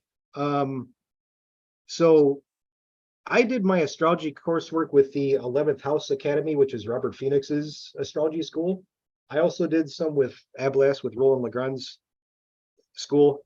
Read a couple of his books, did one of his courses, but I did a bunch of courses with Robert Phoenix's school. And Robert Phoenix does pretty much every day what he calls astro weather. So he just pulls up the chart for the day, talks about the astro weather, and then he, at the end of it, he'll pull up like a famous celebrity or somebody who did something really interesting or wrote a book or some interesting person, and he'll do like their natal chart. And his astro weather has been totally like he's always been killing it, but like lately they've really been killing it. That's a lot of fun. If you ever want to go watch a live stream where you can talk to me in the chat, you might catch me hanging out there. I go on a lot of those. Anyhow, that's some stuff going on with the chart of the day. Actually, there's a lot more going on with the chart of the day, but I want to give other people a chance to talk too. I've been kind of What running my about mouth. the thing we were talking about with Pluto? Because Slick in the chat here, let me just bring it back to both of us. And Slick Dissident, what's going on? He's in the chat. Also, shout out to Annie D. What's going on, Annie D? She said, yes, the divisions. So much time and energy devoted to divisions. Yes, 100%. And Slick Dissident Yeah. said, Pluto taking the door stage is so heavy. It will take centuries to perceive the what that overhaul promises. I think that's what he said. Yeah. So Pluto is very slow moving. And all right, so when you're looking at like, say like Mercury, Venus, Mars, Jupiter, Saturn, these are faster moving planets, and they are said to have a more personal influence because they're moving throughout the zodiac and they're hitting all different houses. And according to your natal chart, everybody's got the different signs in different houses from each other. So it's like affected you one way and it's affecting me slightly different. Now, the slower moving planets, they move really, really slow and they'll spend a really long time. Pluto is the slowest moving, can spend, I don't have the numbers off the top of my head. I've got a video on Pluto through the signs that discusses this stuff in more detail if anybody wants to check it out and get more into the details of it. But it could be over 100 years in a single sign, Pluto. And so this is said to have a collective influence. So then they look at what kind of things have been going on across, generations. And so Pluto, did I say over 100 years? That's not right. Anyhow, I'm tripping. It could spend several decades in a single sign. So like from 2008 to 2023 was Pluto in Capricorn. So that was like 14 years. I think the maximum is 30 something. So it could be as much as 3 decades in a single sign that Pluto takes to transit through a single sign. Uranus also and Neptune are looked at as they spend so much time in a single sign that astrologers will look to them to describe more collective influences, big changes happening in the world, in the historical stage, in the world stage, that type of thing. That's some of the stuff Slick is alluding to there. Is this slow moving, this collective influence, this upheaval and unpacking that it brings to the sign as it transits through. Stuff that generations of people have to spend time sorting out. You get these big shifts in consciousness or big thing. For example, Pluto in Capricorn. Capricorn is money, finance, hierarchy, and authority. Especially like the public institutions of life, like churches and temples of religious worship, banking institutions, courthouses. This is Capricorn ruled over by Saturn. And when Pluto transited through Capricorn, it entered in 2008. And 2008 was when the United States announced to the entire world that United States was going into a recession. And if the whole world at that time was based around the US petrodollar. So when the United States says we're going into recession, that means the whole world is going with us. So that was that big financial and all the stuff you heard about since then, the big financial meltdown and recession of 2008. That was all the scandal going on with like Enron and Wall Street corruption and crime. A lot of information still to this day, people unpacking the information that started coming out back then when Pluto went into Capricorn. So the influence of Pluto entering into a sign is one of upheaval. It is something that you'll sometimes hear slick dissonant called the plow, just the same way that the plow overturns the soil. So one of the ways you'll hear a lot of modern astrologers discuss it is things that were previously in the dark get dragged out into the light as Pluto transits through the sign, whatever belongs to that domain and area of life and of society. The stuff that people are trying to ignore and suppress, it gets dragged out into the light and everybody sees it and says, oh my God, we can't ignore it anymore. Look at this. Look at the rot, look at the filth, look at the corruption. It brings these things to light. It does so to bring about transformation though. It is the death rebirth cycle. So like, kind of like the, you got the caterpillar, which then goes into a cocoon and then later emerges as a butterfly. This is like a cycle. Same thing with Pluto. So even though it's upsetting and disruptive, these things can't get fixed and addressed if they don't get dragged out into the light for people to see, to look at and say, oh, this is what's wrong. This is what needs to be worked on. This is what needs to be fixed. So it's the ugly stuff that you don't want to see, but that you can't ignore any longer. This is the influence of Pluto. So Pluto left Capricorn and is now in Aquarius. We're entering the age of Pluto in Aquarius. Pluto's going to retrograde back into Capricorn, like I said, pretty soon. And it's going to do that a couple of times, and then it's going to go direct through Aquarius later. I've got some dates on my Telegram page where you can look at the ephemeris if you want to see like the exact dates of when these back and forth are happening. But yeah, we're in that time. We're going from Pluto in Capricorn, which was 2008 to 2023, and now we're headed into Pluto in Aquarius time. So what do you think that could mean then, with a shift of focus in the collective from, all these Capricorn ideas to now into, what'd you say? Aquarius? So Aquarius rules over the 11th house and themes of the 11th house. And also Aquarius is ruled by the planet Uranus, which also helps describe some of what Aquarius is about. So Aquarius is a really interesting topic of discussion because it has these inherent paradoxes, which I find really interesting. Okay, so one of the big themes of Aquarius is the way that we belong to communities and groups. So there is this urge to find people that you belong with, to find people who have similar values. And also it's associated with kind of like revolutionary thinking with an eye towards progress. So how do we find communities, groups? It's part of like social networking that occurs at a later stage in life. Aquarius is at a later stage in life. But there is this social networking side of Aquarius, and there's also belonging to communities and groups and having a concern about things like social justice, social progress. How do we break from old paradigms that aren't working anymore and proceed towards the new? These are Aquarius themes. But there's an interesting paradox going on because Aquarius is ruled over by the planet Uranus, and Uranus also has association with those things that I just said, but also with individuality and eccentricity and being weird, quirky, and different. So Uranus is the rebel. Uranus is the one that wants to break away and be the nonconformist, stand apart from the crowd. I want to do my own thing. March to the beat of a different drummer, all that kind of stuff. So I find this paradox really interesting. This, on the one hand, the need to belong to groups and to find communities, find people that you have similar values to. But on the other side, I want to be an individual. I want to be different. I want to go my own way. I want to stand apart from the crowd. It's like sort of opposites, sort of paradoxical in a sense. I find it really fascinating. But those are some revolutionary classic. Also. It is, yeah. And so, and it's in the mythology as well. So you have like Saturn, which is traditional paternal authority, the father figure, the old man with the long beard with the, and this is like time and boundaries, restrictions. You got to do things the right way. You got to work hard. You got to study hard. You got to climb the ladder of success and You got to take the long, slow, steady, patient path. This is like Saturnian wisdom. Uranus is I want to break away from all that. I want to be totally different. I'm going to go my own way. I'm going to march to the beat of a different drummer.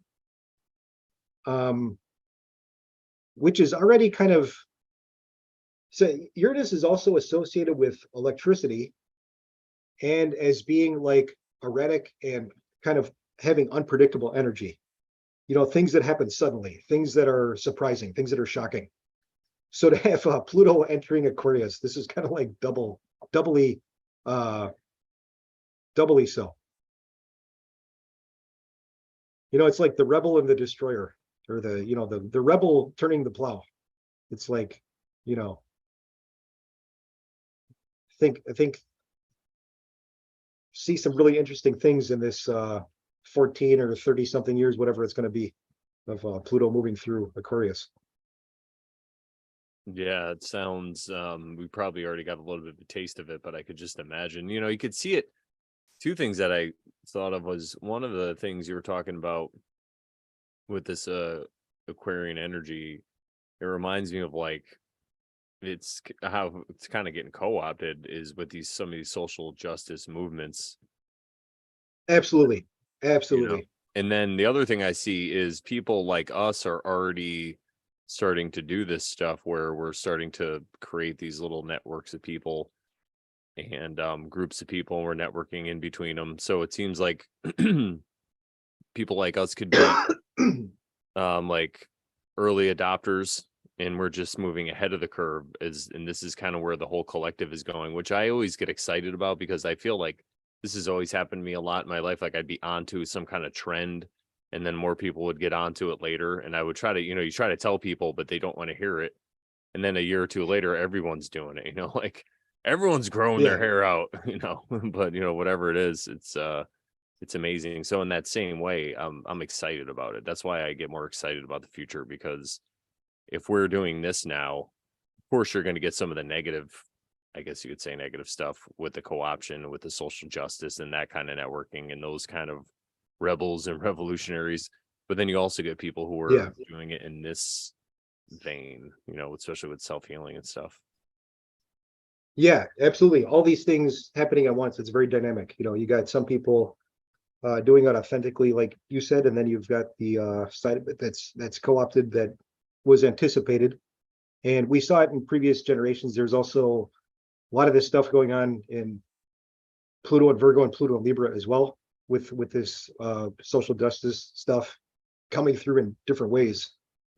But the same things, some of the groundwork being laid ahead of time, and then it would be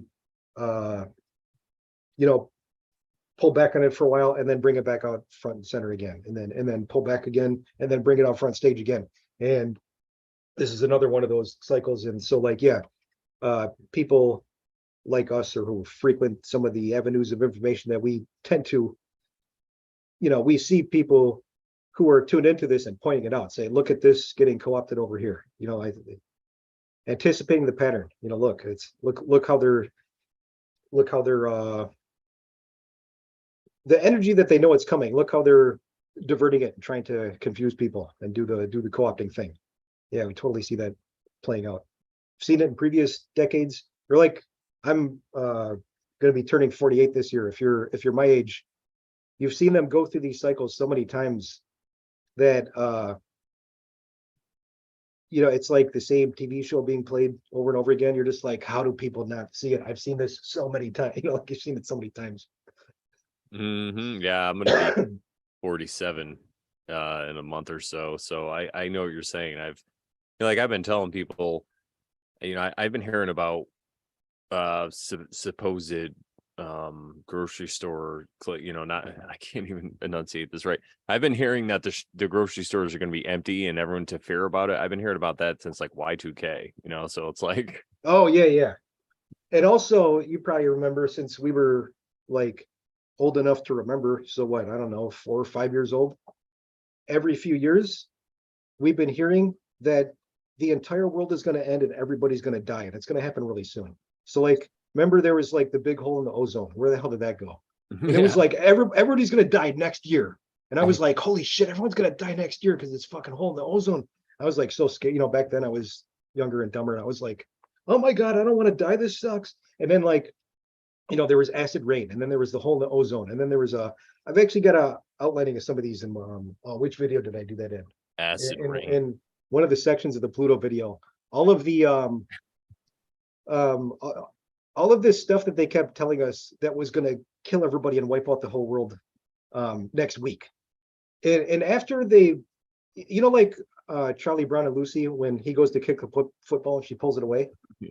So they kept setting this up in front of me like, everybody's going to die tomorrow. And then they pull the football away. And then they'd be like, okay, everyone's going to die next week. And then they pull it away. And this happened so many times in my lifetime that now when I see these like really alarming reports about like, oh my God, the whole world's going to end and everyone's going to die. I'm like, I have been hearing this my whole entire life. And I'm turning 48 this year. So everybody didn't die like 15 times already. We were supposed to have already all died out 15 times over by now. Like you wouldn't, and then when I did a little bit of homework on it, and I was like, oh yeah, people, generations before me, it was the same shit with them. They were getting these things too, a little bit less frequent, but it was the same thing. It was like they kept pulling this stuff out in front, if we don't save the elephants, everyone's gonna die in a month, Or the Cuban Missile Crisis. Yeah, over and over again. Robo Honky said the hole in the ozone was filled with blue blocker sunglasses and Tang. And Slick Dissident said Davin has brilliant command of the blessed cosmic cast. I love his work. And he also said the fact that Greek language was the sanctified scientific vehicle makes it like some kind of elven tongue of prophecy. Pluto's names are fascinating examples of that. Oh. There you go. Yeah, there's so much in language. It's amazing. Was that Slick who said that? Yeah. Could you read that one more time? Yeah, sure. The fact that Greek language was the sanctified scientific vehicle makes it like some kind of elven tongue of prophecy. Pluto's names are fascinating examples of that. Yeah. Interesting. Yeah, I like that. And Pluto's names. I'm going to have to do some homework on this. Does he talk about more different names and variations of names of Pluto? I think that's what he's alluding to, but yeah, I'm actually not familiar with too many of the other names. I did a little bit of digging in some of the stories. I'm gonna have to look into some of what he's talking about. That's interesting. Elven tongued. I like that. Elven tongued. That was funny. Greek is kind of like an elvish tongue, I would imagine. Where do the elves go? That's all we want to know.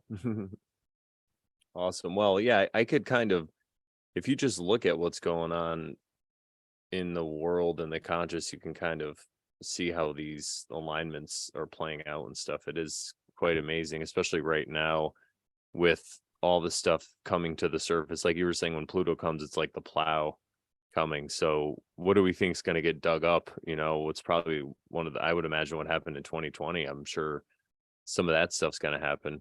I mean, I even have a joke I'm working on. So like oh, go ahead.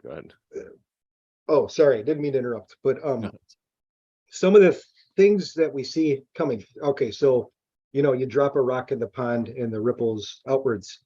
But something I've been noticing, which is interesting, is that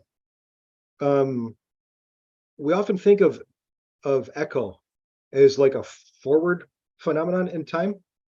So like I shout and then the sound bounces back and I hear the echo. But I think in terms of like influences and events that happen in time, there are echoes that go backwards as well. I think it's forward and backwards, or it's circular, like the rock in the pond. So some of the things that are coming through, we actually get foreshadowing about it. We get these like reverse echoes, and we see flashes of the thing that's coming before it actually comes through. Now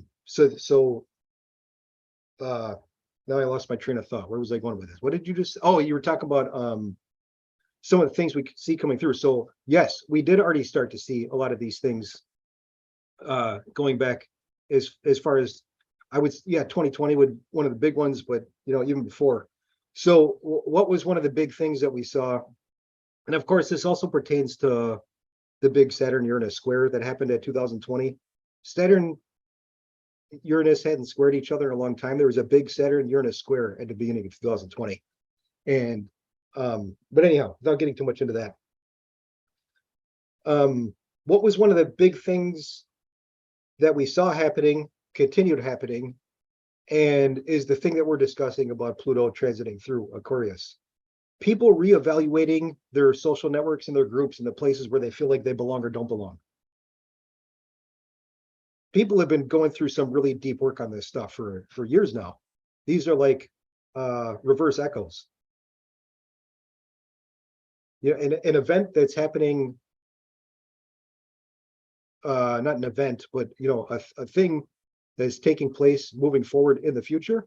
But some of the echoes echoed backwards in previous years. We started to catch some of the influence already. We already started to reevaluate some of these things and feel some of the energy coming through. The co-opting as well, that comes through in that way as well.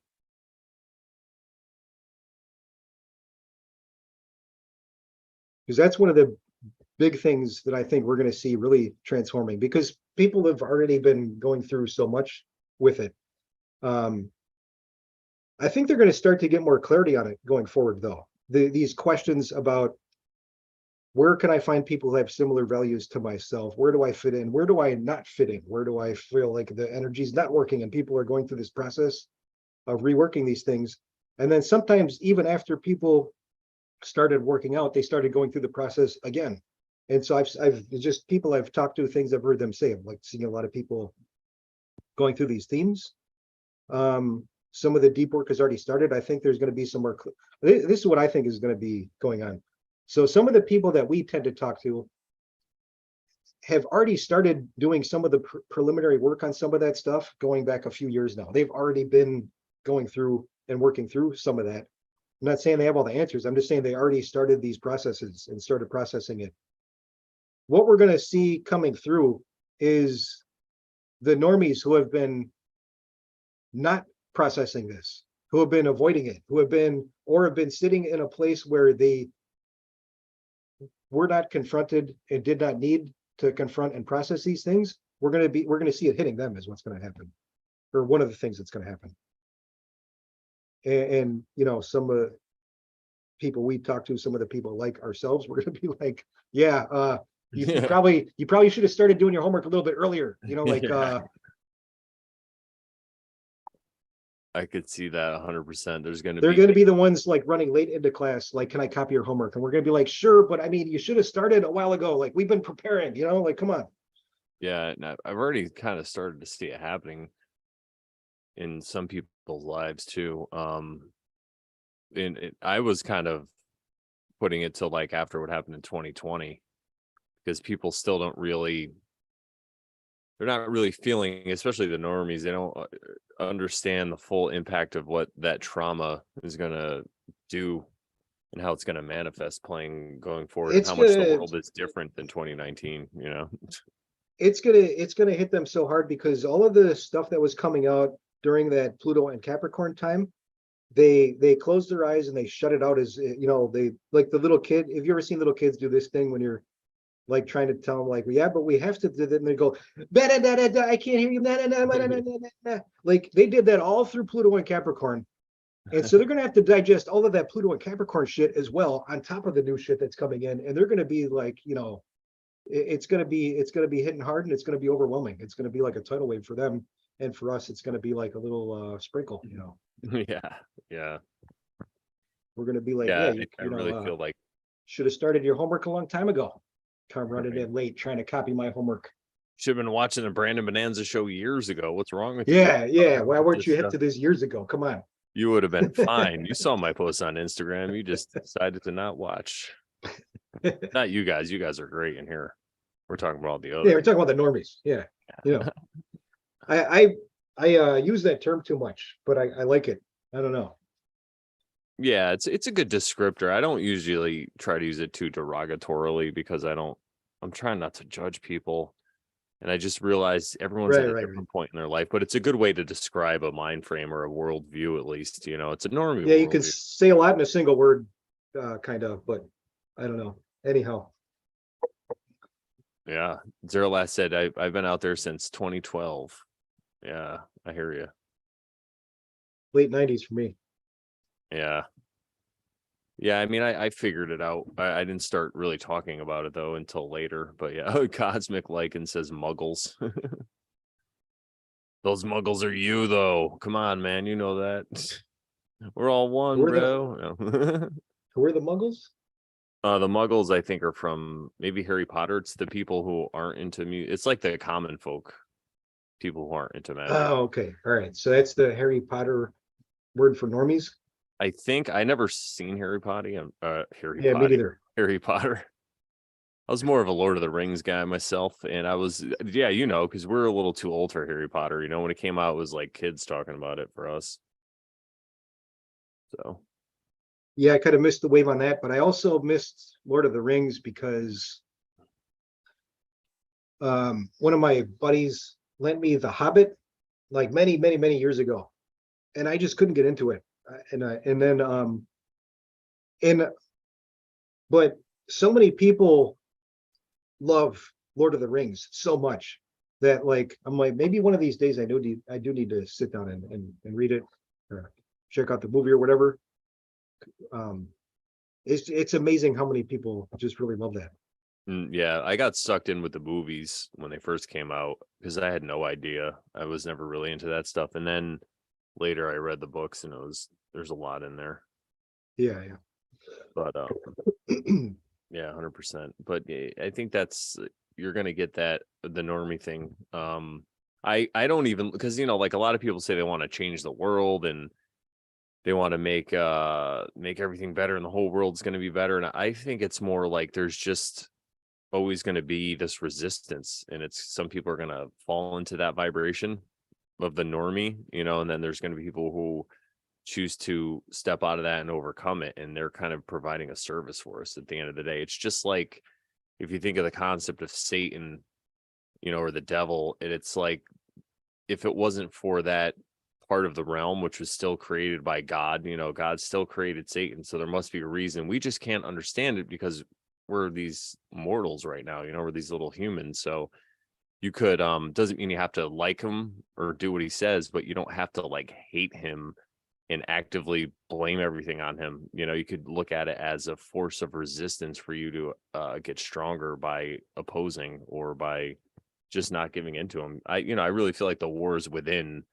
Even Christ, you can hear him say that, that it's not a battle of flesh and blood. It's about Yeah, overcoming your own stuff. Yeah. So that's another reason why I don't really get mad at normies anymore. I mean, 2020 it was a different story, but these days I'm just like, have fun, bro. Like yeah. I heard somebody say they got I was talking to some people who were a little more normie adjacent, and they're like, yeah, my friend had the fucking CV whatever 4 times.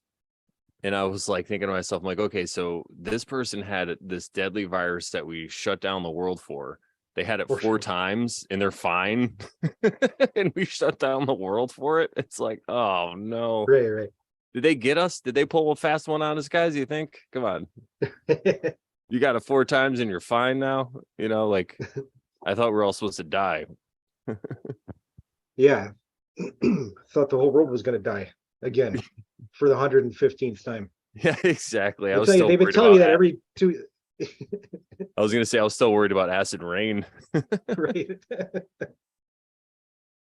Oh man, I sorry. I think I have something in my eye or something. But yeah, yeah, the acid rain. Oh my god, so many stories trying to. But yeah, again, that's what I was saying. I don't think. Maybe I'm wrong. Maybe everybody will wake up and everything will be great. But I'm not worried about that anymore, and it's taken a lot of like off my shoulders. I help who I can, and I help myself. Yeah. Right. What's this say? Echo was narcissist's stalker. Concentric rings. She repeats his words back to him are an echo inside the echo from the ripples when he touches the water. Today's SW inclusivity is more echo friendly. Oh, SJW. Yeah, my eye's a little wonky. Ah, that was like dissonant. What I'm looking for is the story that's going to tell me whether or not she went forward and backwards in time, though. Mm. Well, that's what I like what you're saying about the ripples coming back from an event. I feel like that's the the thing. concept of the strange attractor, that there's momentum and movement towards an event, a thing that's up here. But if there's momentum and movement towards that, then it's like action from the past towards a future event.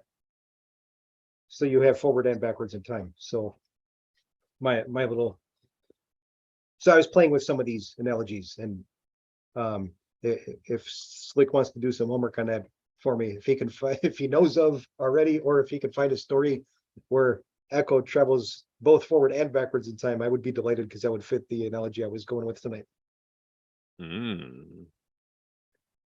Like I'm not expecting it to be there, but it would be a fun coincidence if it was there, because that's the concept I was playing with. Yeah, I like that. And I think even Nostradamus, some of his stuff, the way he talked about it, there's different events that, because it's kind of like a warning, but or like an aftershock after an earthquake, or like something before it happening in time, and you get that. And I think it also, I mean, in my point of view, we're all we're like energy in a spiritual realm anyway, so we're really creating all the stuff around us. And if that is the case, then of course time is an illusion, so it's gonna kind of manifest.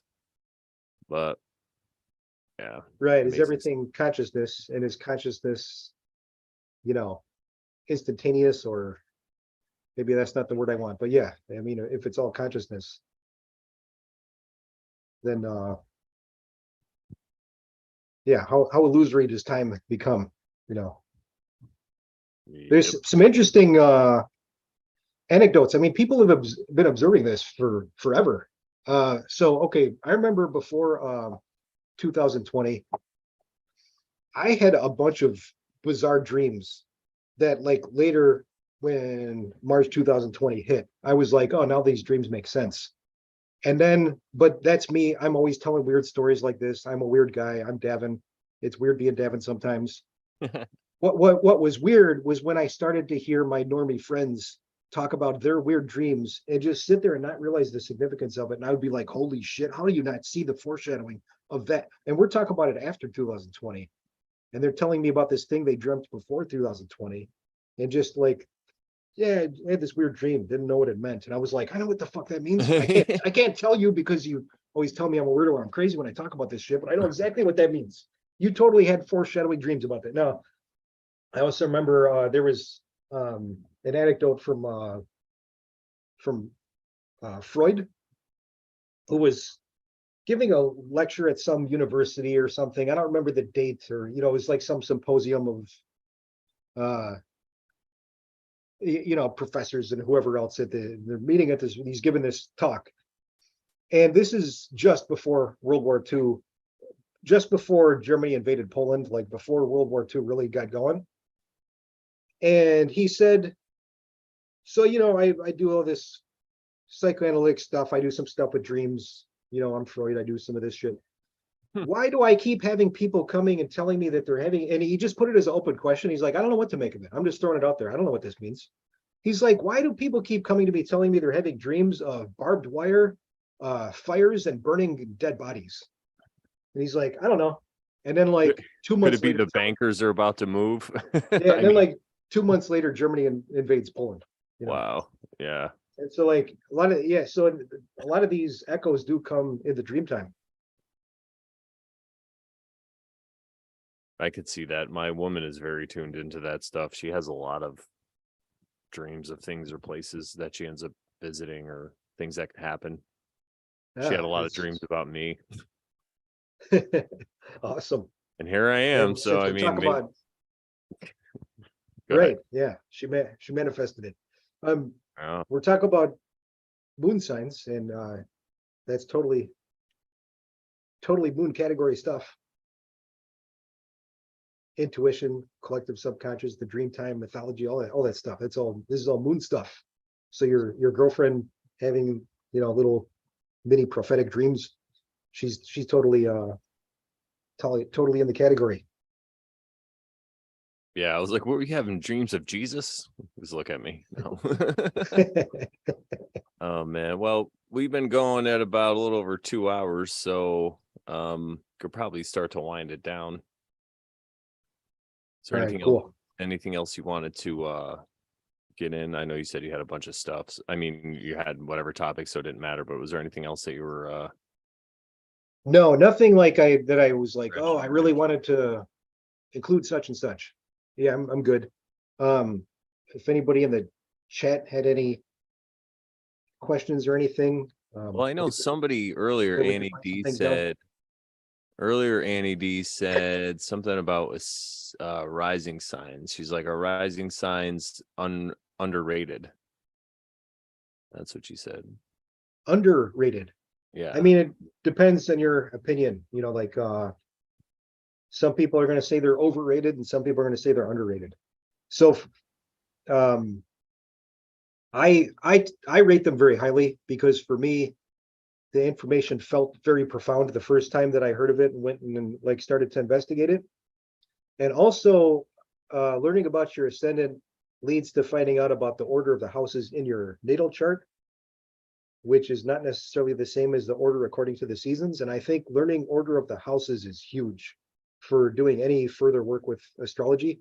So I tend to rate it very highly. But I know that there are some people who have said, like, yeah, I went and got my chart, and somebody who knows some astrology, and they gave me some stuff about the rising sign, and it just didn't feel right for me. And so, like, it depends on the person. And it's all symbolism and self-reflective work. So you're looking for the stuff that resonates with you, and to work with that. Who can, you're not out to please everybody else. Who, if so and so Johnny Astrology says you've got to do it this way, and you try it and it doesn't feel right. Well, stop doing it that way and go find some other way to do it that fits you, because it's all just symbolism and self-reflective work at the end of the day anyhow. So you want to find a way that fits for you. For me, ascendant sign order of the houses was really huge, so I tend to rank it very highly. Awesome. Yeah, I think that it's hard to say if it's underrated or overrated because it is perspective. It depends if someone's like putting all their weight on it, then maybe it's overrated. But and then it also is going to depend on like what type of astrological system the person is preparing to be working with. Like, okay, so in modern tropical astrology, ascendant sign is pretty big, but has it always been that way? I don't even know. And and what about people who do other forms, like there's Hindu astrology and Vedic astrology, there's Chinese astrology. Do they work with it the way that, I don't know, because I've never studied or worked in those systems. Maybe they do, maybe they don't. I just don't know. It might not be something that's ranked highly universally.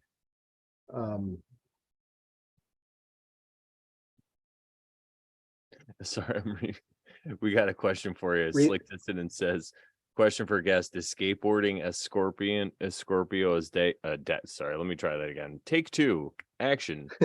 Is skateboarding as Scorpio as Davin makes it look? Interesting. I didn't know I made it look very Scorpio. I mean, it probably is. It's like, if you've seen what the young kids are doing with it, it's like totally death-defying nowadays. Really? Oh yeah.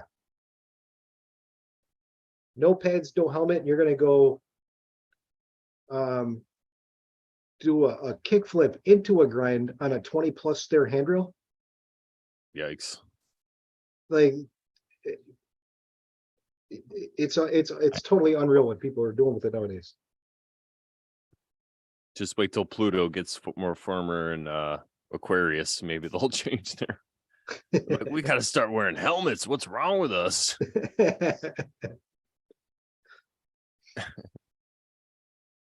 I don't even know if it'd make that much of a difference. If you see how big and huge, how extremely crazy dangerous the stuff that kids are doing nowadays. I mean, it's like, yeah, that's going to minimize some really bad, but it's still like super death-defying injury dodging stuff, Yeah. And so these pros, they get serious major injuries all the time and go get surgery and go out and do it again. And they're just, one of these days I'm going to have to get one of those surgeries that just ends my career. It's going to suck. And they just accept it as like par for the course. I'm just like, oh my God, this is nuts. Yep. And it looks like they're maybe they should do a little of this work that we're talking about, right? I mean, maybe they just enjoy it, it's hard to say. I would imagine the rush of that has to be pretty intense, especially if you have a giant crowd watching you do it too. Yeah, and everybody has a different makeup. Some people have that daredevil inside of them that they got that evil Knievel. They just got to go out and do that stuff. And I mean, hey, for them, not doing it might be a form of torture. Like they're like, yeah, I might get a horrible injury that ends my career, but I'm going to sleep when I'm dead. Yeah, 100%. Because I lived the thing I wanted to live out. I did it. So I'm gonna sleep good when the time comes. No unfinished business at the end. I'm gonna be like, I did it. Exactly. That's why I did comedy. People might say, "Oh, you're crazy for getting on stage." It's like, no, you don't understand. I had to do it. If I didn't get on stage. I'd love to hear more about that one of these days. I'm gonna have to find out. You can maybe send me some information later if you have conversations where you've already talked about some of that, and if not, maybe doing some of it in the future. I would love to hear more about that. About just the process about doing it and what I went through and stuff. Yeah, it was something I've really been interested in recently, and I'm starting to work with some people in this area. I've got a couple people that are interested in talking to me about this. I've been stepping away somewhat from some of the other type of work I was doing and focusing more just on creativity. So tapping back into the art, which I've always been into, but taking it more serious, getting more into that. But also talking to other people about just creative processes in general. And because I'm looking at it, I'm seeing a lot of the conversations people are having in certain places are kind of going around in circles. It's like the secrets and the truth, and they keep digging it up and rehashing it over and over and over and over. And I'm like, hey, we need to create something new here. What came from this old cabal, this old world guard, this old, illuminated secret cult that tried to kill us all. Like, we keep retelling their story over and over and over again, which means we're still living in their story. Well, when are we going to get towards creating our own?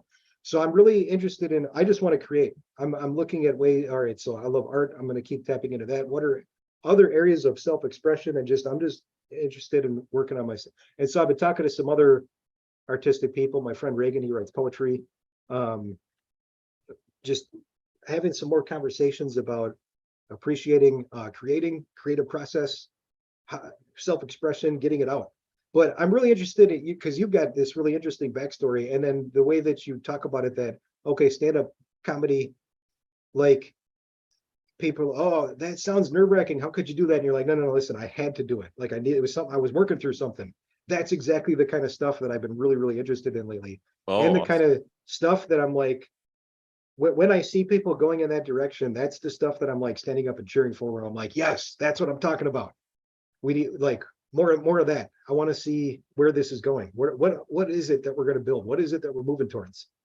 Because something's coming. I don't know what it is yet, but we're moving towards something, And so that type of thing that you just described, like, hits the nail on the head for me. I'm like, yes, those are exactly the type of stories, exactly the type of thing that I've been really interested. Or like, I started taking classes with this online art school, and I'm listening to someone with a professional artist talk about, and sometimes they won't necessarily be focusing on that specific topic, but they'll touch upon it as they're going in their conversation. And I'm just like, yes, more of this, more. I want more of this. Yeah, 100%. We could definitely have a discussion about that if you want to do it, or if you want to do it on your channel or mine, I don't mind. But yeah, I could talk about the different stuff. And I can even, if you want, I have a friend. Well, I have a few friends that are still comedians, but I have one that does a podcast and stuff. But if you ever wanted to like talk about the creative process and all that stuff, like, he's written a book for people who are just getting into comedy, basically, but it's not like any other book. It's basically all the little pitfalls and all the stupid stuff that people go through, but he just like talks you around all that stuff. It's really interesting. He started off just doing, his name is Pat Oates, and he started off doing this just by writing like one article every week, and then he got it and put it together.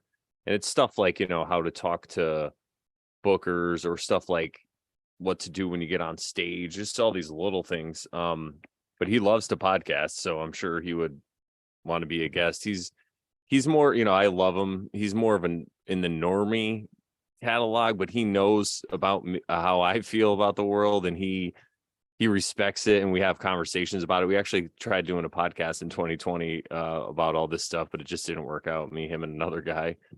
And but you know, but if you want to talk about just like the creative process and doing comedy, he actively is a stand-up comedian, does it all the time, and he's a like a headliner. He's recorded a couple albums and stuff, so That's really cool. And or we also could what both you come said on, that, you know. yeah, oh yeah, that's a good idea too. But I like what you said that he's writing a book talking about, and that's exactly the type of thing I'm really interested in. Like, here's what's going to happen when you go out to do it, and here's some tips, here's some things to avoid, here's some things you're going to laugh at, you know, all that kind of Yep, stuff. like he like heckling, you know, he'll talk about what you do if somebody heckles, or like what if all kinds of things that can happen during a show, or to try to get booked or open mics and all this stuff, and what to focus on. And You get to town and there's nowhere to eat. What do you yeah, think? yeah, I don't, you got know. to I don't know pack what a he's gonna lunch. discuss, but Yeah, yeah.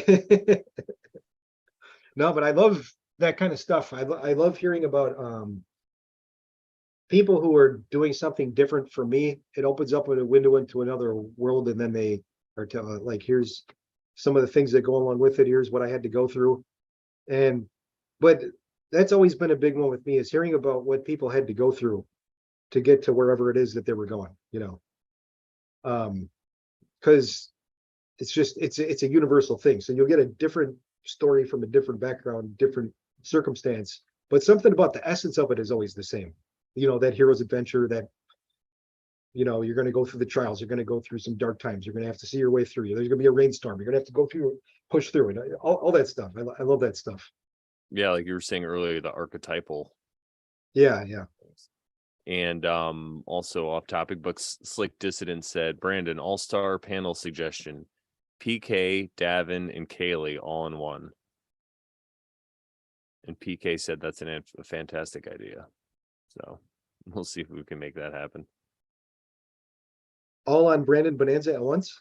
Yeah, Wow. I could be a pretty good moderator, though. You'd be surprised. But I do like, I like the idea. I'll talk to my friend Pat and see what if he wants to, and he could put it on his, you know, we could make it so either we go live on one channel or whatever, but we can all put it on our channels. Like he'll put it on his, I'll put it on mine. So Yeah.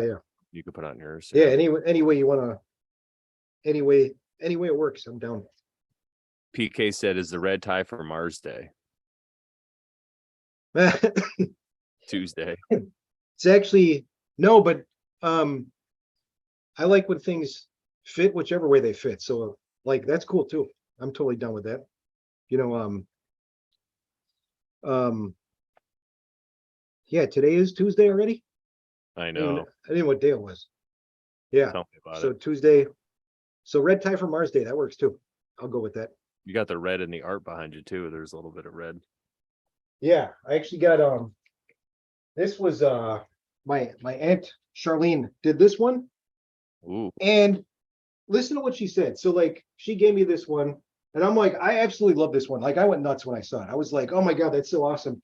And then she's telling me that she does paint by numbers. This isn't paint by numbers, by the way. This is totally original, her own creation.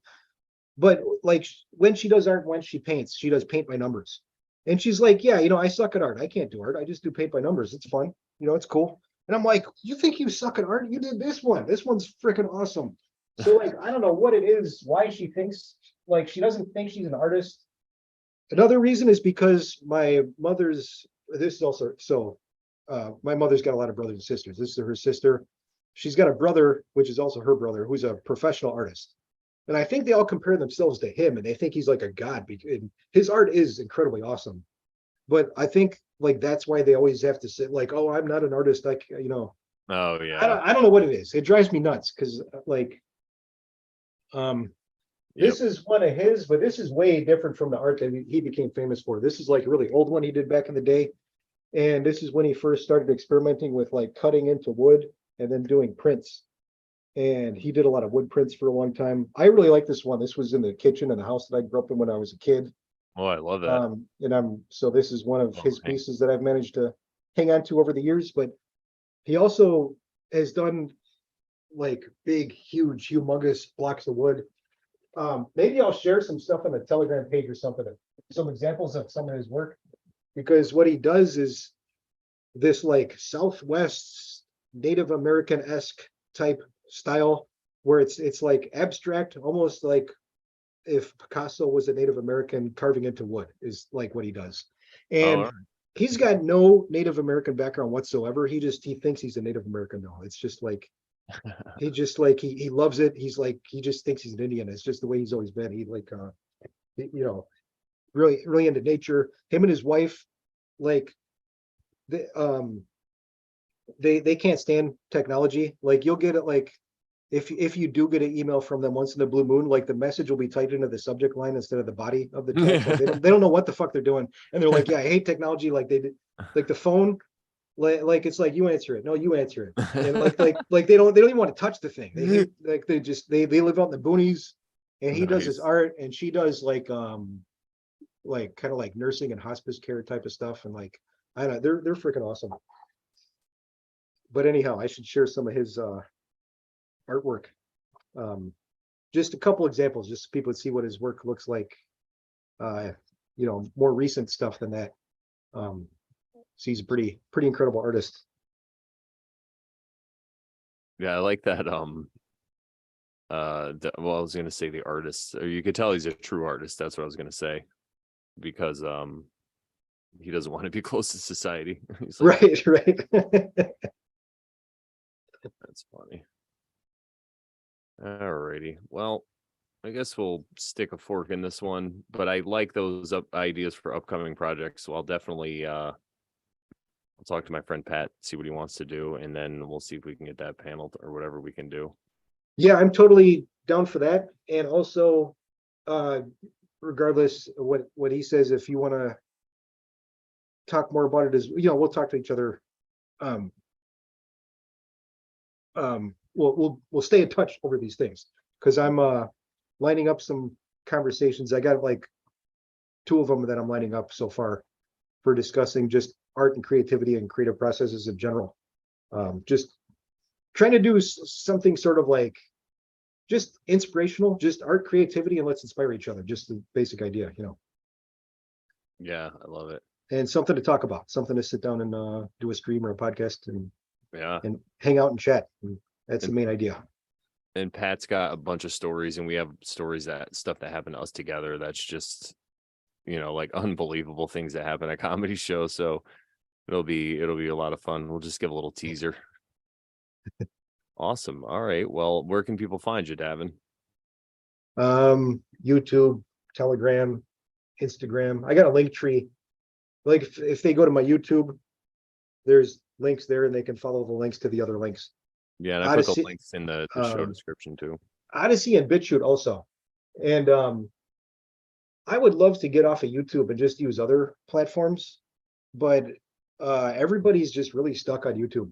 Yeah. It's just so hard to get people to go off for, I mean, some of the people in this crowd do, but like just in the general sense, like why do I have like numbers like this over here on YouTube and then like this on BitChute and like almost nothing on Odyssey?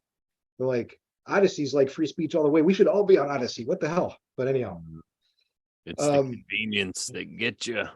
yeah. That's why I've never worried about a civil war. I'm like, people can't even go to war. I'm like, they can't even skip lunch. They can't skip lunch. You think they're gonna go to They war? can't even skip lunch. Get out of here. I gotta write that one down. This guy's an hour late for lunch. He's gonna die. You think he's gonna go to war? Get the fuck out of here. Yeah, it's not Anyway. happening. Yeah, exactly. Well, at least we ended on a laugh. That's cool. This I always mark my stuff as comedy. I'm like, it's comedy because they get away with more. Well, probably not. But and let's see, you can find me at morelawsmoreproblems.com. It's my website. I have all kinds of wonderful stuff. So go there. Shout out to the chat. Thank you guys for hanging out to the end. You guys are amazing. PK, Slick Dissident, Robo Honky. This was a great episode. I always learned a lot from Davin. Thank you both. Good vibes, tribe. High fives, Brandon. Big respect, Davin. That's from Slick Dissident. And what else do we and then also shout out to Zerlath. Shout out to my good friend Sharon.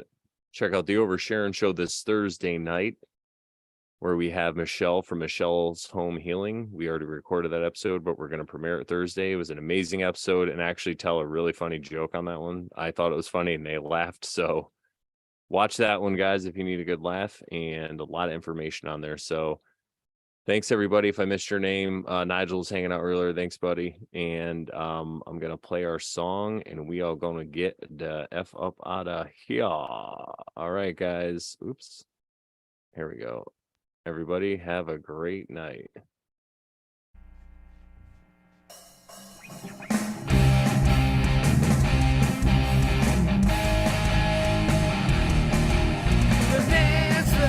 Bonanza, we're hanging out. It's the Brandon Bonanza show. Bonanza, we're hanging out on the Brandon Bonanza show.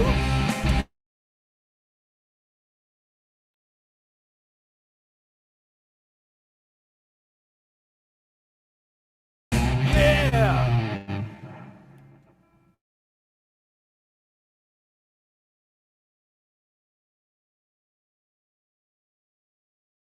Oh, I can't hear anything.